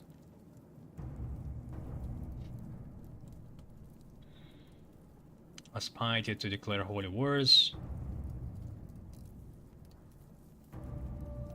The head of faith can declare a great holy war when the faith has high fervor.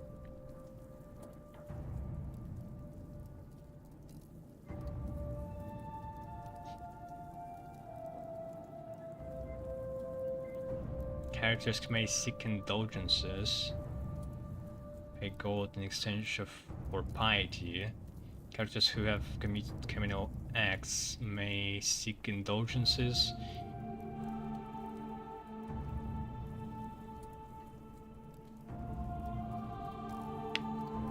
Courtiers can take the vows and become a monk.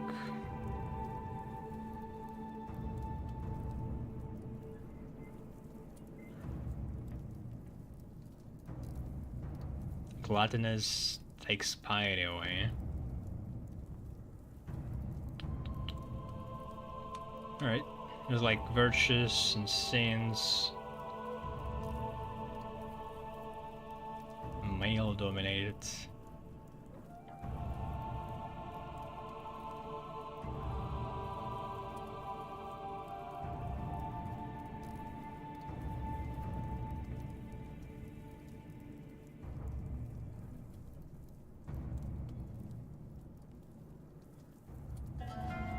Deviancy. Wait, it's not this. Oh, okay. That was the same as same-sex relations.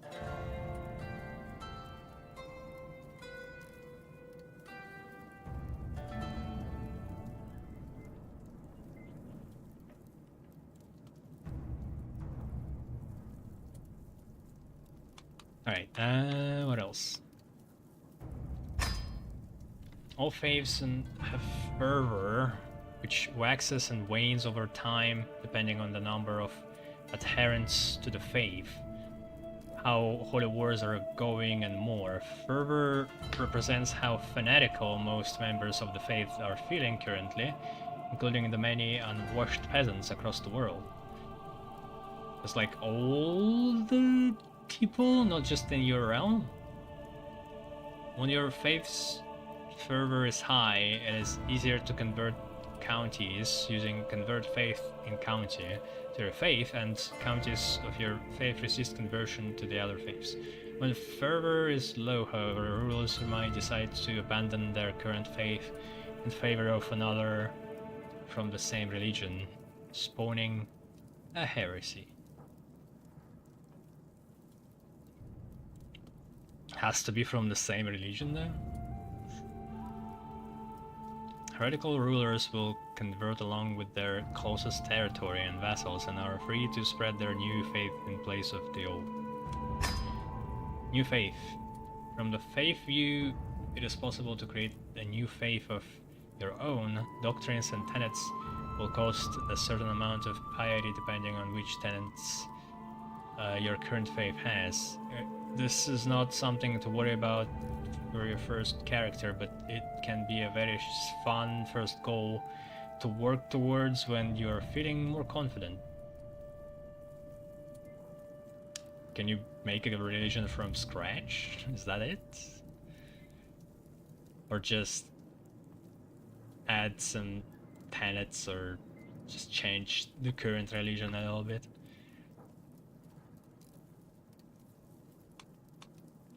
I understand.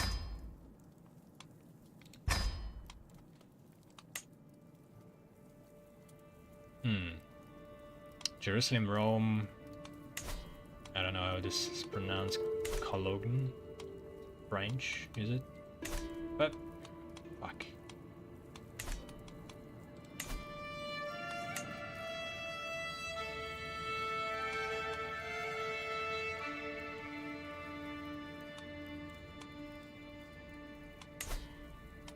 Let me see it.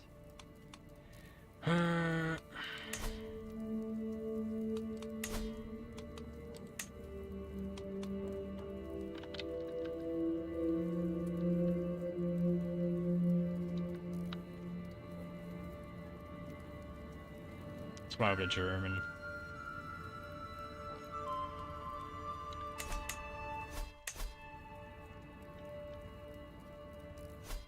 Okay, what is going on here? Someone else. My wife, Petty Queen Agnes, is once again absent from her chamber as night falls. She has been distant lately, lost in thought and rarely seen at court. Am I not to her satisfaction? Is she simply busy? Or could she be warming someone else's bed? Well, you're super sick, so pretty understandable that she doesn't want to stick around.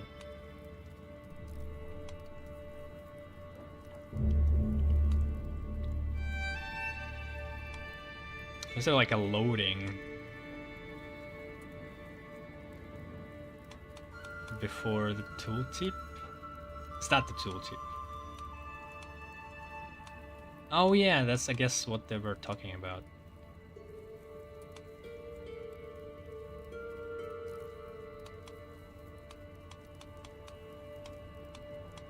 I'm not sure what exactly that does.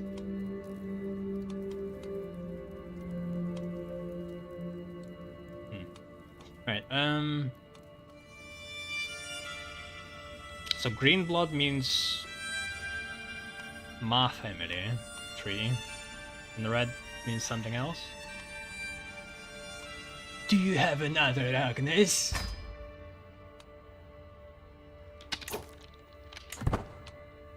It takes her like a year to reply. How can you say such a thing, Chad? I would never take a lover. Petty Queen Agnes seems genuinely upset as she denies my accusations.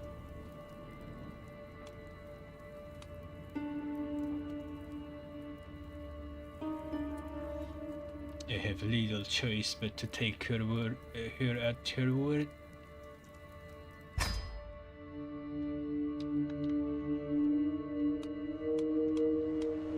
Oh, now it's normal.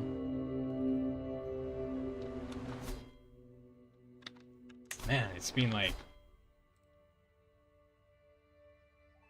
2 hours. It's just barely started. My guy is still dying.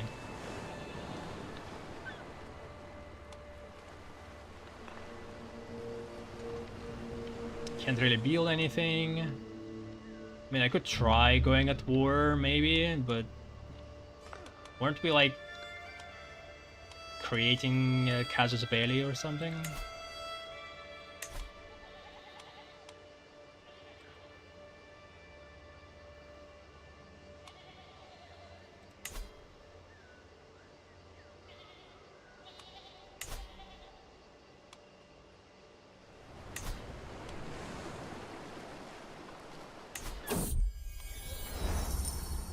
Inspiration, creative freedom. This is ridiculous. Slebine protests. Oh, that's the super philosopher. As the keeper of the Petty King's personal collection, I have a responsibility to ensure the quality of your work. You will see it once it's finished. Kali is feeding Lane retorts. You should leave a woman to her work when she is forging a crown fit for royalty.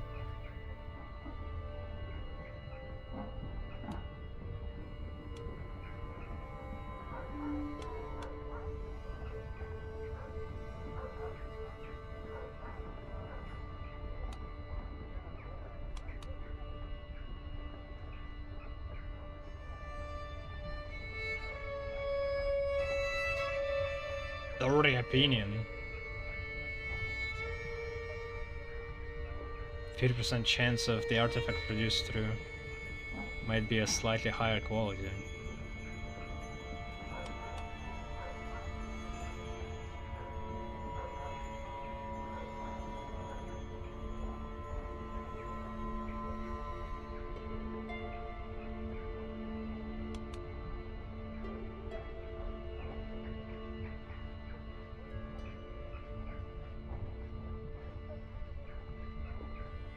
Rivalry with Kaliek.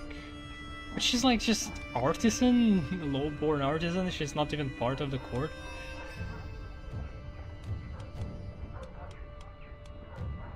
Inspired.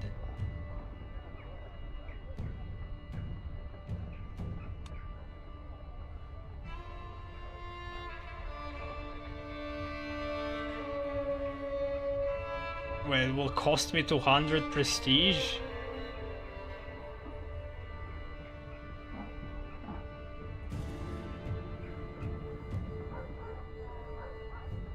Oh wait, what is happening? I don't. Oh, I'm putting her in the position of the other guy.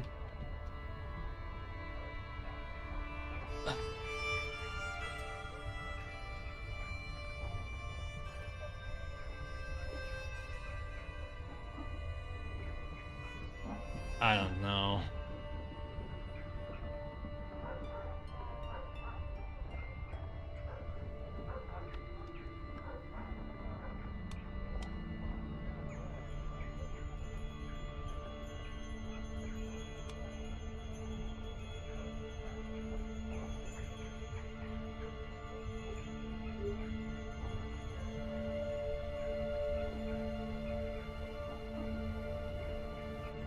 This is less damaging, at least.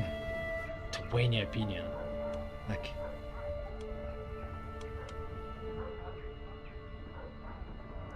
Also, they become rivals. And it costs me 200 prestige. You will replace... Oh, that's why.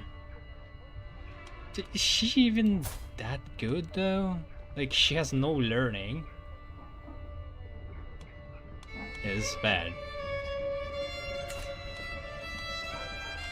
I wish this was a little bit more apparent that I'm actually replacing my our artifact holder. Stick to your own duties, slip little bean.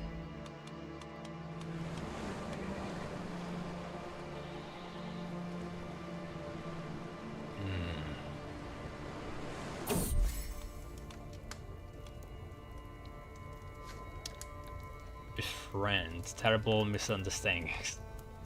I recently sent an envoy to Earl Dialmaitskurt to recount the riches and might of the petty kingdom of Munster and hope to earn his respect.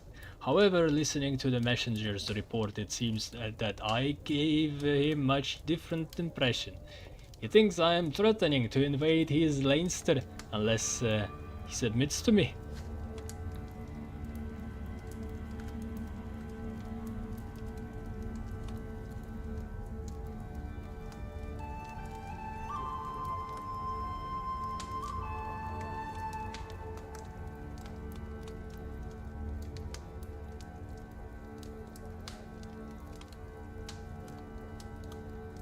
Unfortunate misunderstandings.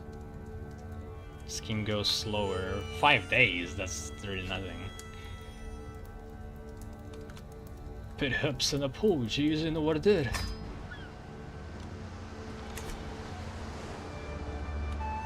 Ooh, what's this? Oh, okay.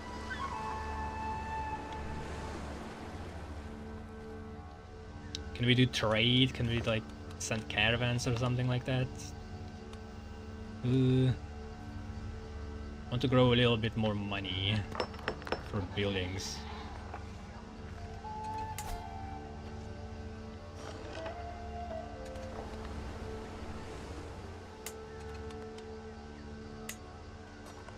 Castle. City.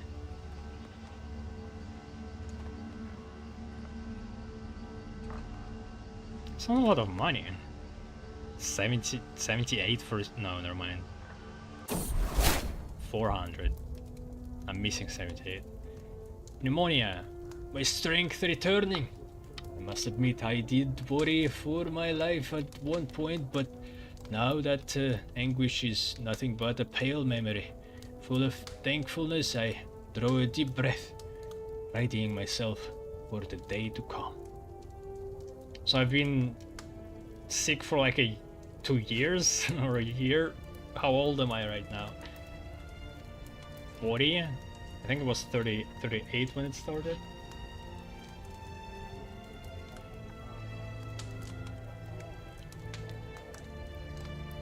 Hey!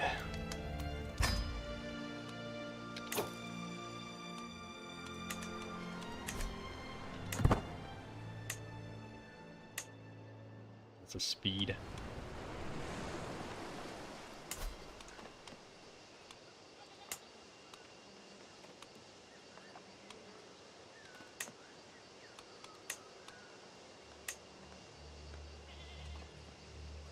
Temple.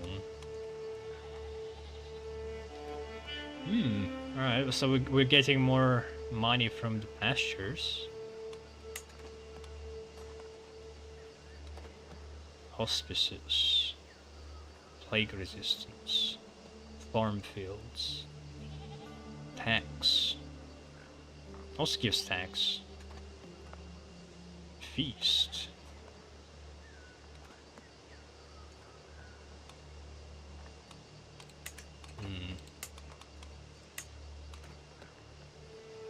Military Academy, Marshes, Siege Works. shield and maintain superior quality as future weapons. But I only have one slot.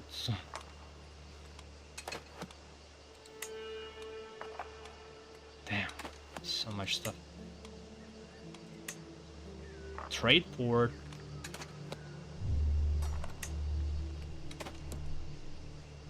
Maybe. So this will give us a little bit more tax, but also development growth. Just like science, maybe.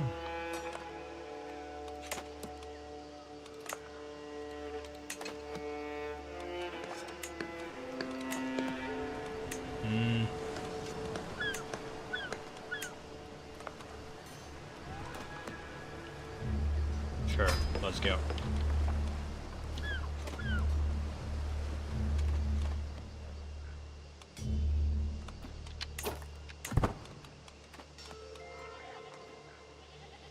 So where is it?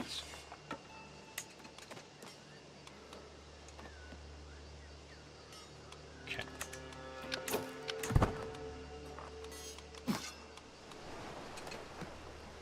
Oh, there we go. The fabrication is still going here.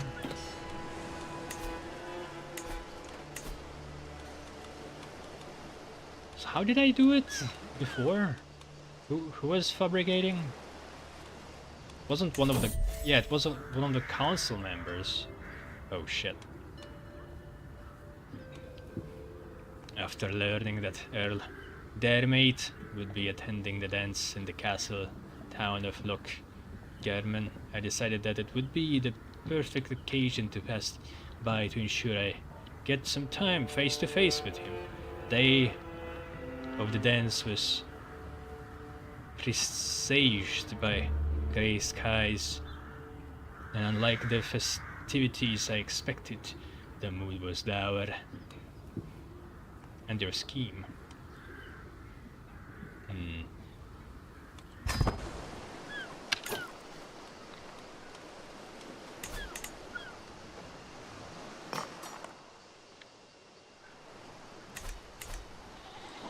Can I start it again? Or is it just completely failed? We got some relations.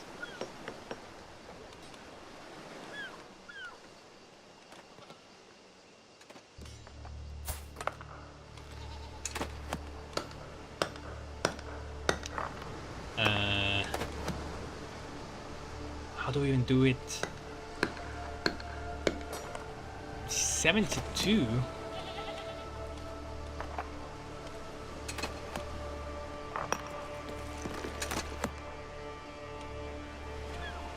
I don't remember how I did it the first time. But...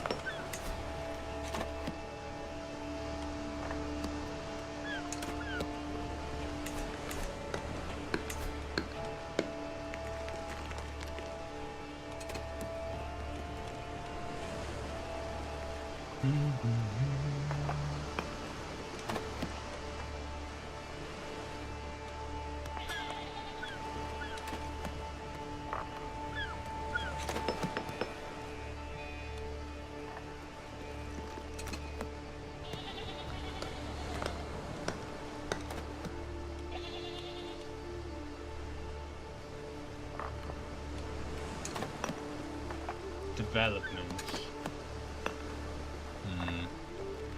Building construction time. Development growth.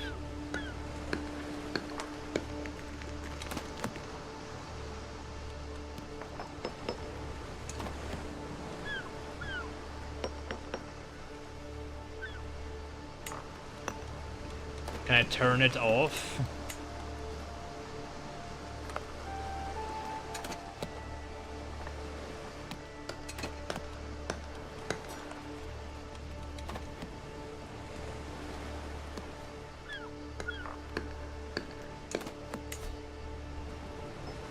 Oh, so this is an action, and the other one is passive.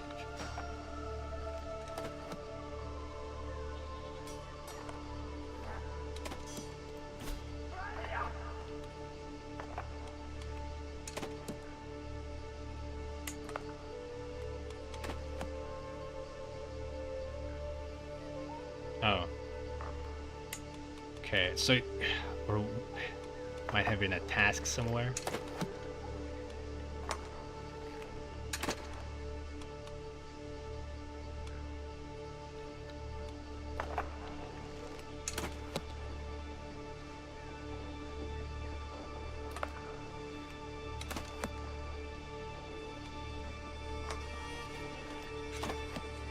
Spy Master.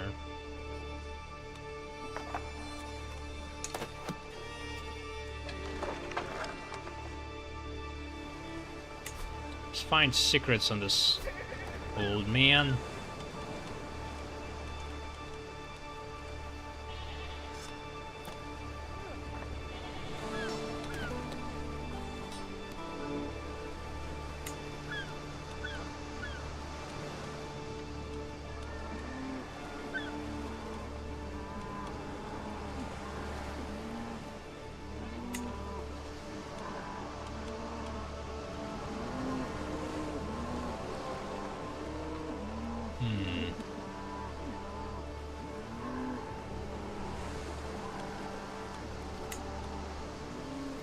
Does this even matter what she's good at? Man, she's not good at anything. Prowess is the highest skill.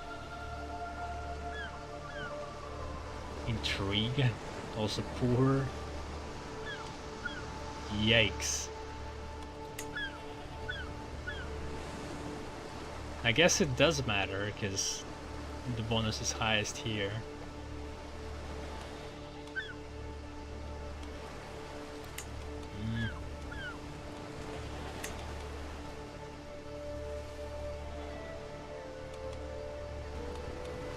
I mean, in total this gives +5, which is better. So I guess I'll leave it at that.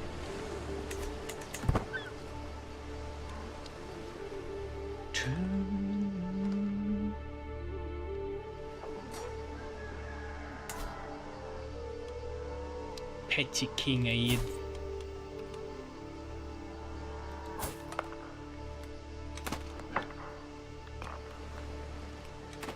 And we are aiming for this one, which is also his. Another knight. Cool, what do I do with these guys?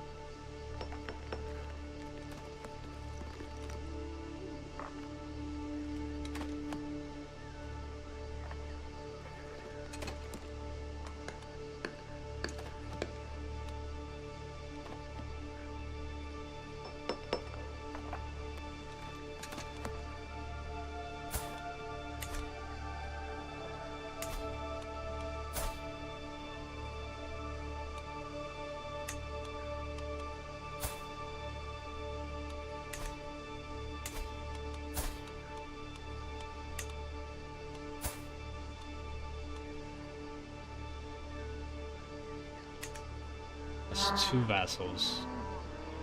700 military power, is that like the total? 3 knights? I have 1,000. That's better.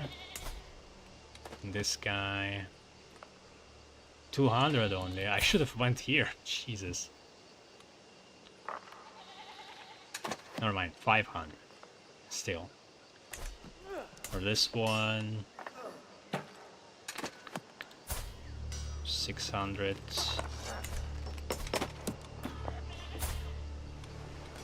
$700. Says member of your family? Why is it red?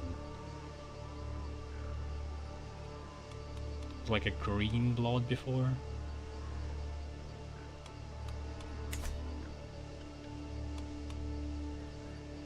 Oh, plagues.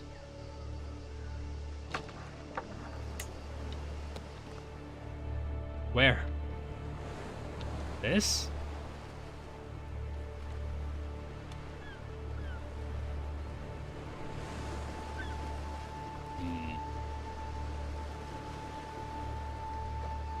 King Malcolm's flu. Minor. intensity. Nah.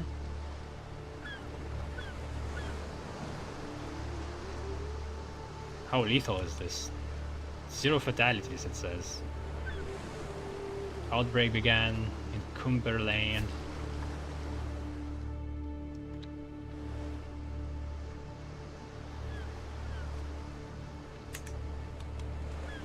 Recently.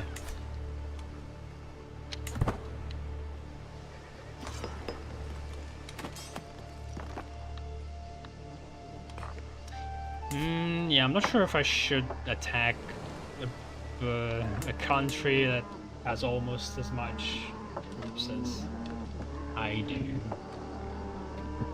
Because when somebody's on a defensive, it's easier for them to... Like, we'll be losing more people than they, I think. It's safer to go somebody else. Deado. Alliance expired. Oh.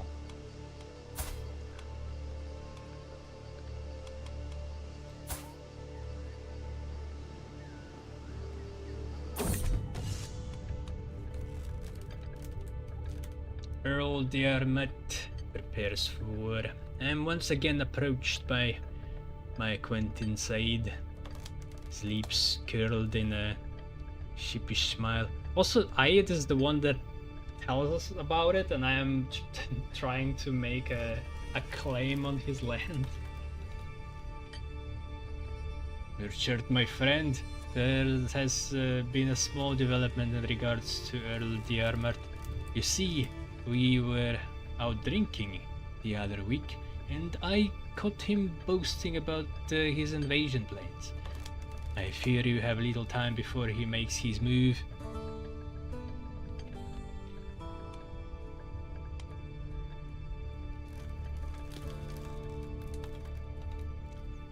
This option will let you attempt to forcefully turn Earl Diarmid into a vassal under your rulership. In order to do this, you will have to win a war against him. You start a war against Earl Diarmid with the vassalization casus belli. His opinion, crime, rightful imprisonment.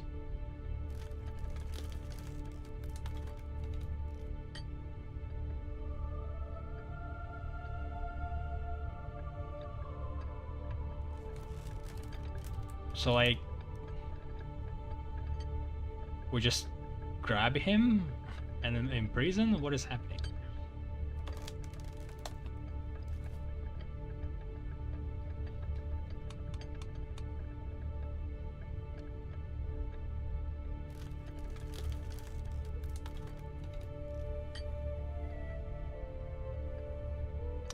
%. You make a very compelling argument. You enter an alliance with Earl Diarmid.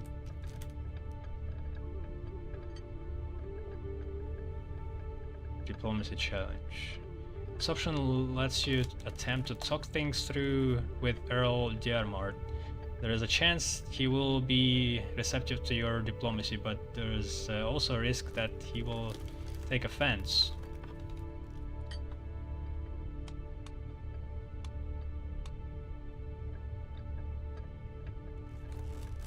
Make a decent case. You and Earl Diarmid get a truce with each other for 5 years. 0% starts a war. There is 0% that he starts a war with this decision, so...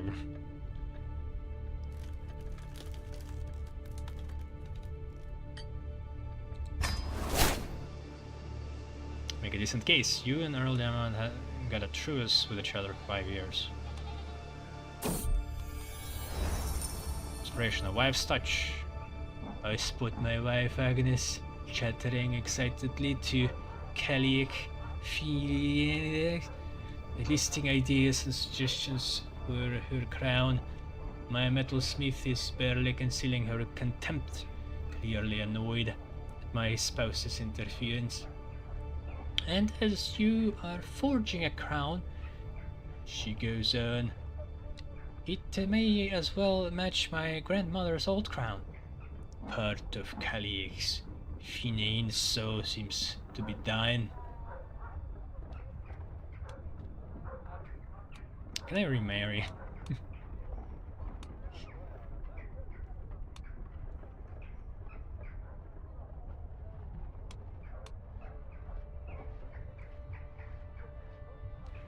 Come, darling. Let's leave it to the expert.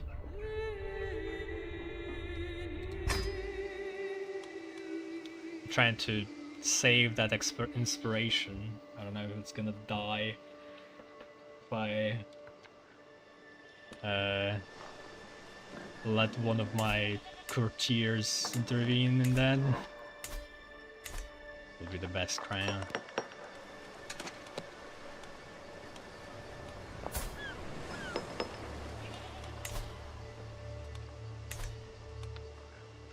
This guy is a friend.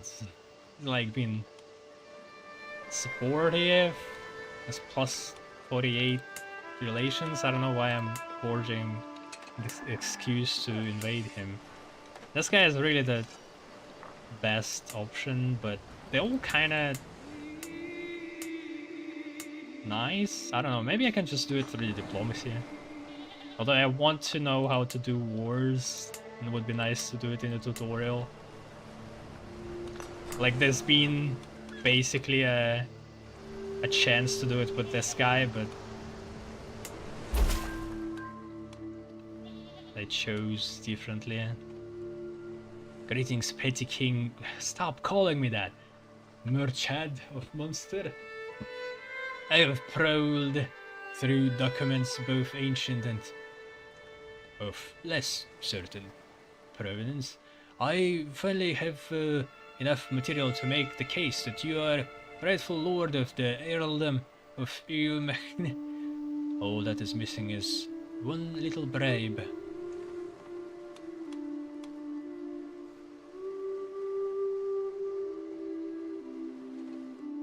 No, I cannot.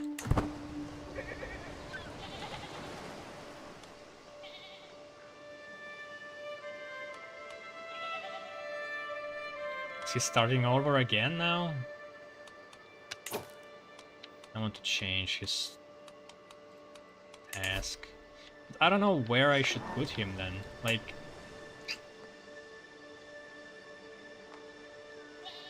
just in case with this guy.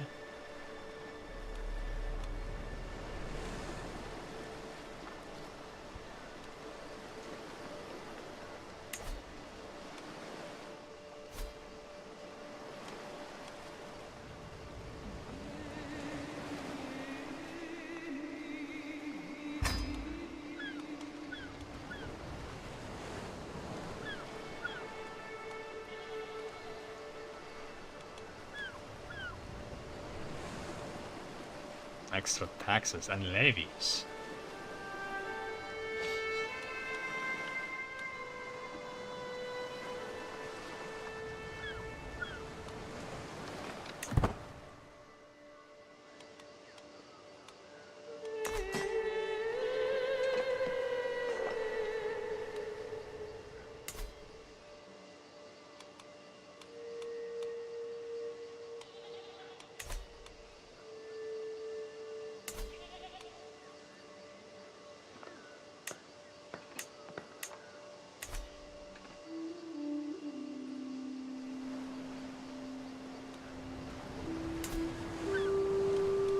Oh yeah, this guy doesn't like me.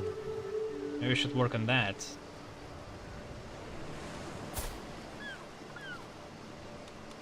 I don't know what I can do. Relationships, words. What is this?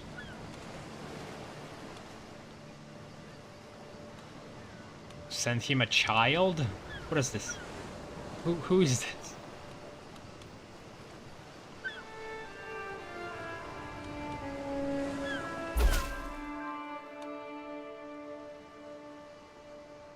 Greetings, Malish. Despite our best efforts, my agents have yet to uncover any secrets at Earl Yermert's court. However, I still believe there is something going on in the shadows. I only need a little more time to determine who that is.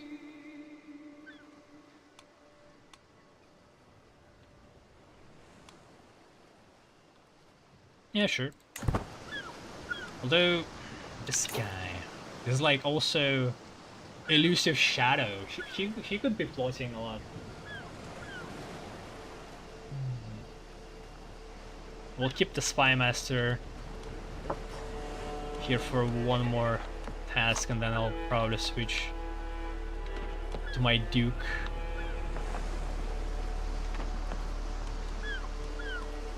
My vassal. The fascinations of horses.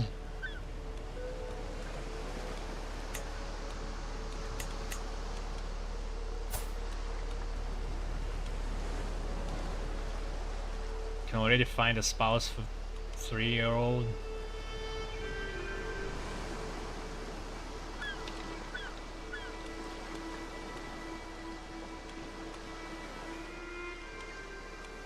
Trying to figure out whose son is this. What the? Educate.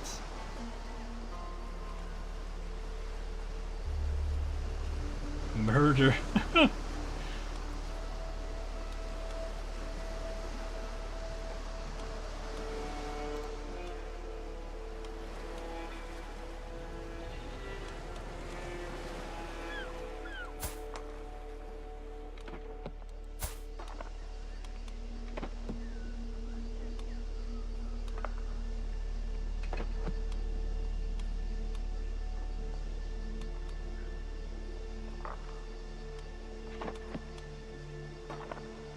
Barber shop. Oh yeah, you can change their appearance.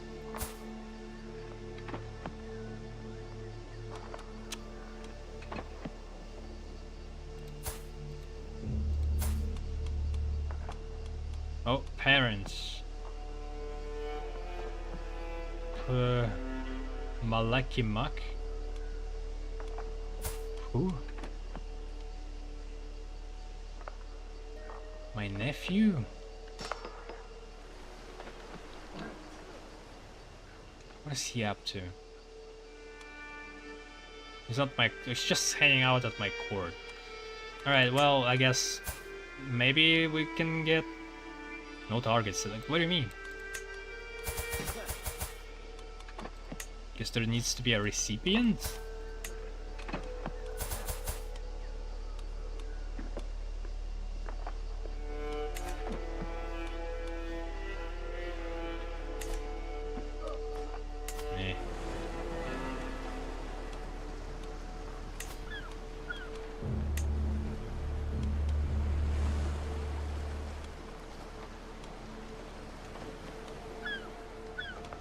Oh, my jester.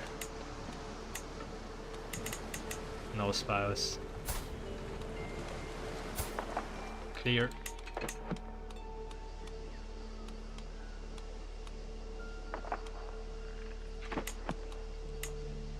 Oh, they got some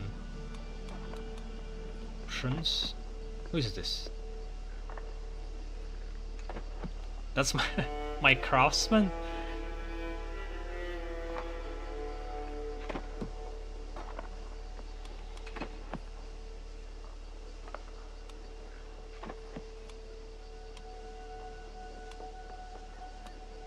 Also lowborn.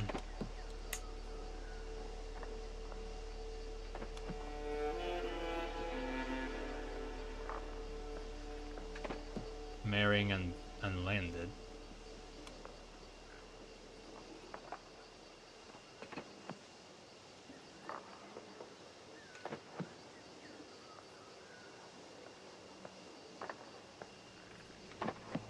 Matrilineal marriage. Children will be born into their mother's house instead of their father's.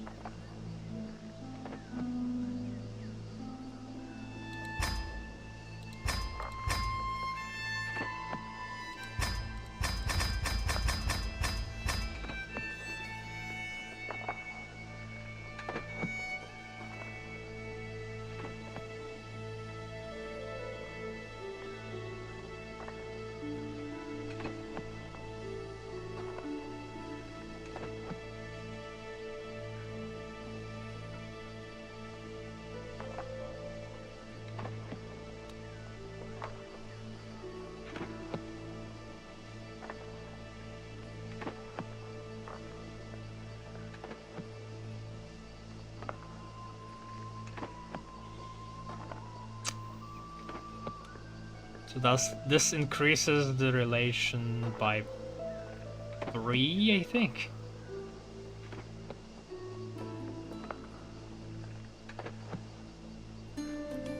I don't know. This is stupid.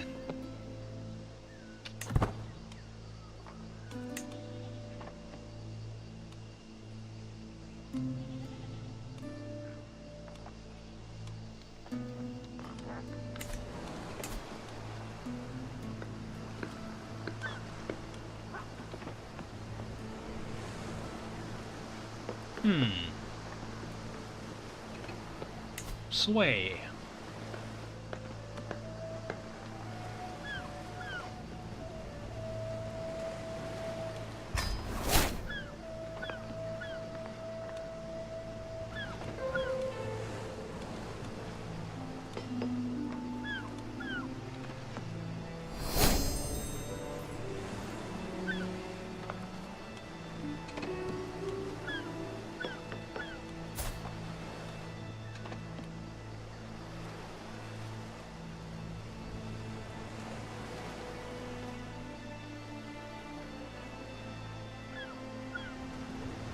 Might be paying them.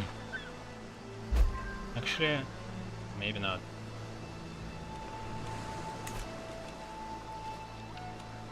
Commander significantly improved. Defender. Okay. Marshal's excellent martial skill led to this windfall.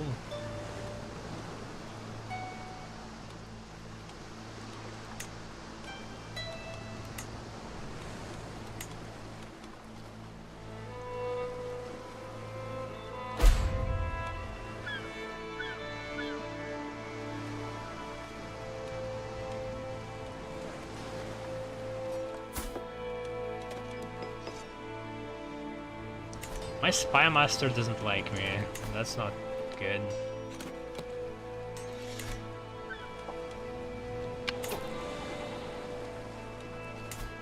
So he failed at the task?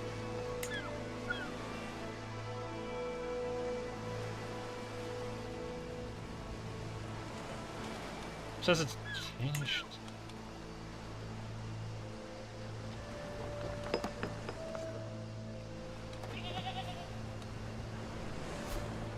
What? Did I cancel that part? It's confusing.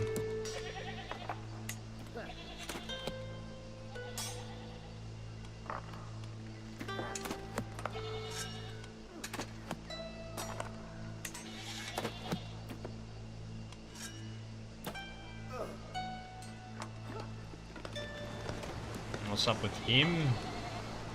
Why did he abandon his...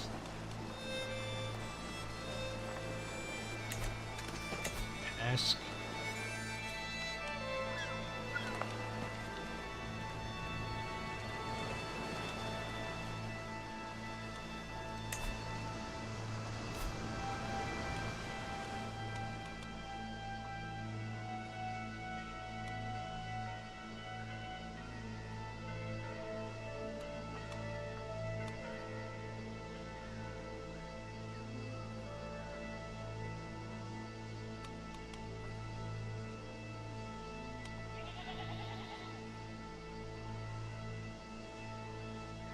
He's a Norse.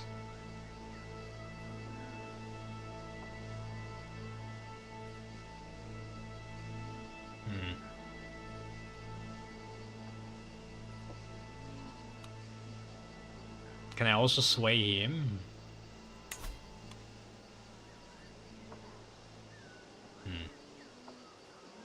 So how much personal schemes can I run? 1?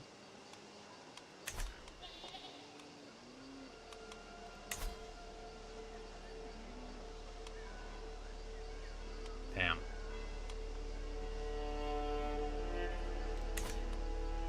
I mean, learning Norse might be not bad, although the English Because we do have like a little bit of a Norse part somewhere here.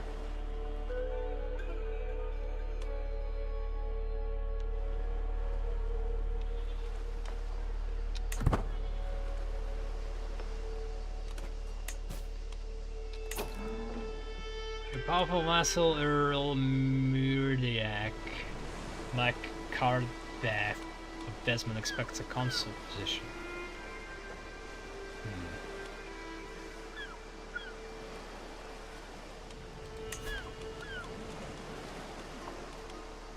What he is good at? Well, it says intrigue, but it's only 10?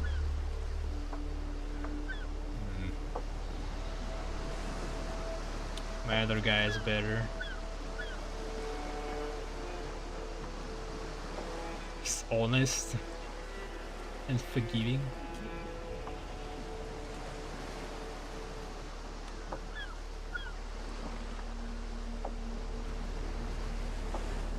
I'm not sure where I can put him. Also, this guy is pretty bad at stewardship.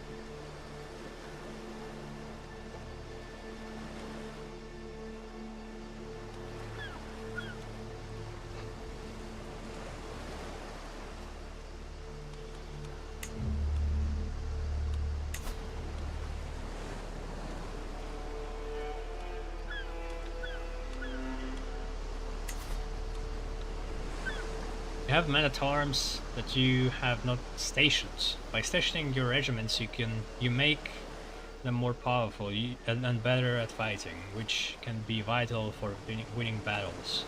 Let's station the regiment now. Click one of your men at arms marked with the text "unstationed." Oh boy. Where is it?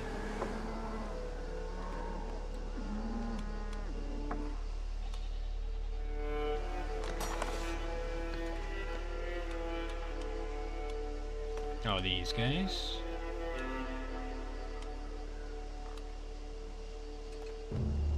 Two out of 5.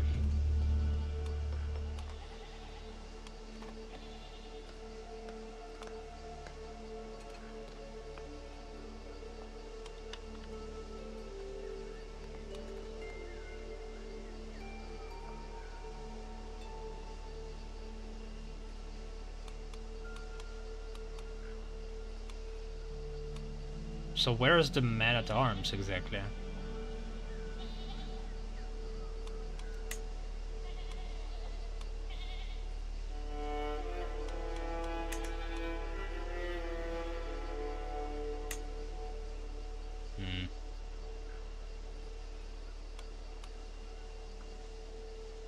Like, why do I need to station these guys? Because they seem to be just peasants. Can station one of the regiment. All holdings are valid for every regiment type, but some give greater bonuses than others. Let's select a holding to station this regiment in.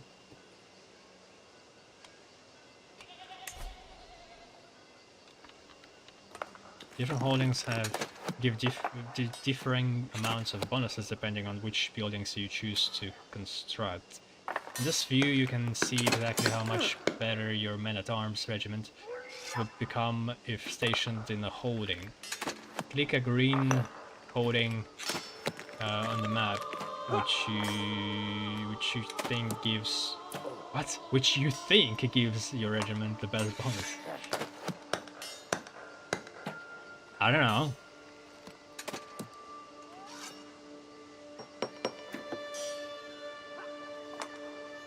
What does that mean? Damage? Defense? Speed? Sight? I guess?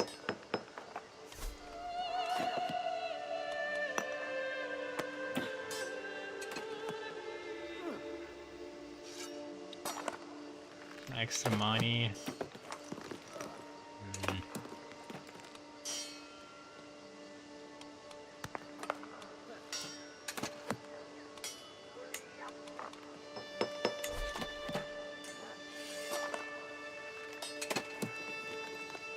This is blue. The Men-at-Arms regiment is now stationed. You can see how much better it became underneath its portrait, the highlighted part. Better remember to check in every now and then so that your regiments are stationed in the optimal holdings. This is especially important if you conquer or inherit new territories, or if you decide to specialize a holding with buildings such as bloomeries or small stables.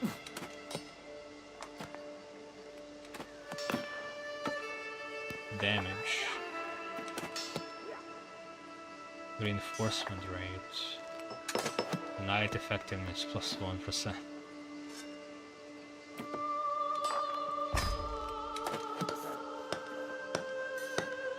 What is this? Damage of the siege weapons?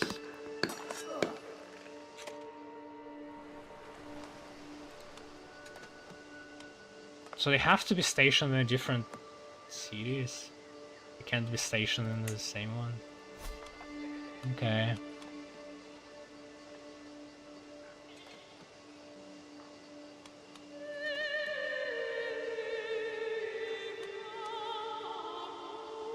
Terrain effectiveness.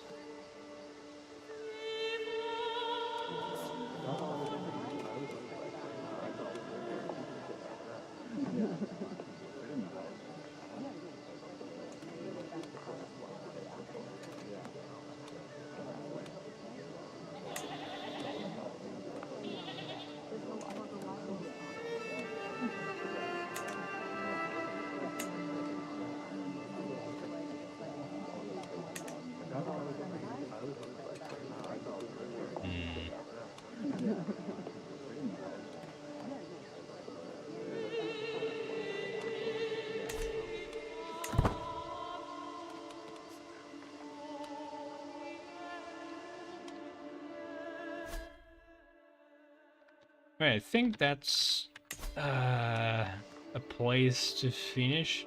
I don't know so far. There's a lot of stuff going on. I think it's gonna be better when we actually start our own... oh shit. Got a crown! Perfect.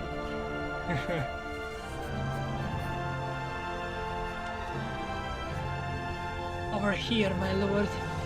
My beneficiary Callier flyr, but waves over me over with the white green. I have toiled my days and nights, and finally my work is done. She presents me with an object wrapped in cloth, and as I lift the fabric, my eyes grow wide. A fancy crown of very fine craftsmanship. The crown is forged from Latin and set with the small pieces of rock crystal. This is lovely. Very fine craftsmanship.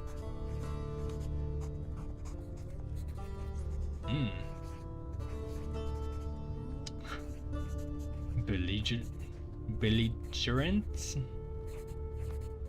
They prefer bold and ruffle airs with high prowess skill. Oh, so you gotta have this to get the bonus to taxes. Yeah, it's not a lot, and I paid for it. How much? How much should I pay? Like 100 or 200?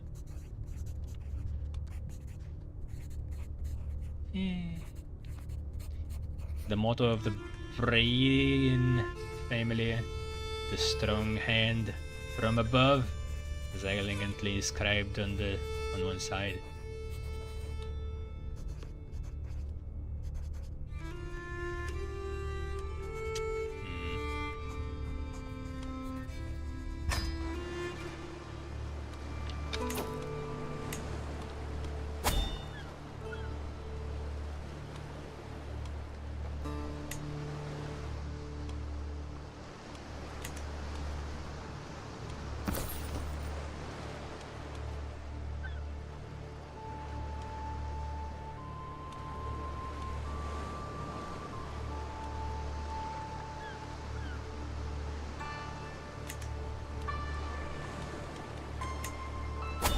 Right, well, yeah, I was about to stop. Yeah, it goes pretty slowly at the beginning because there's a lot to learn, but I think it's gonna get more interesting as it goes along.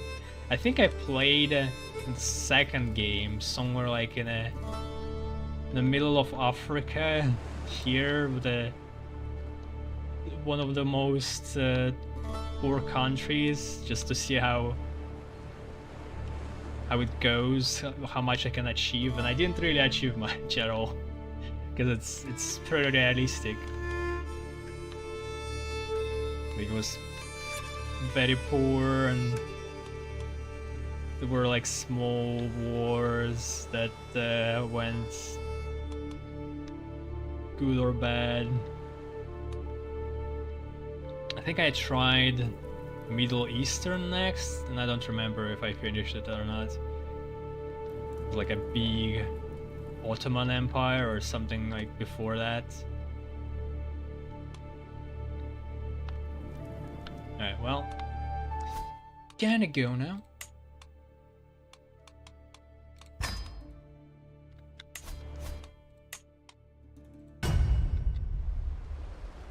Alright, see you next time.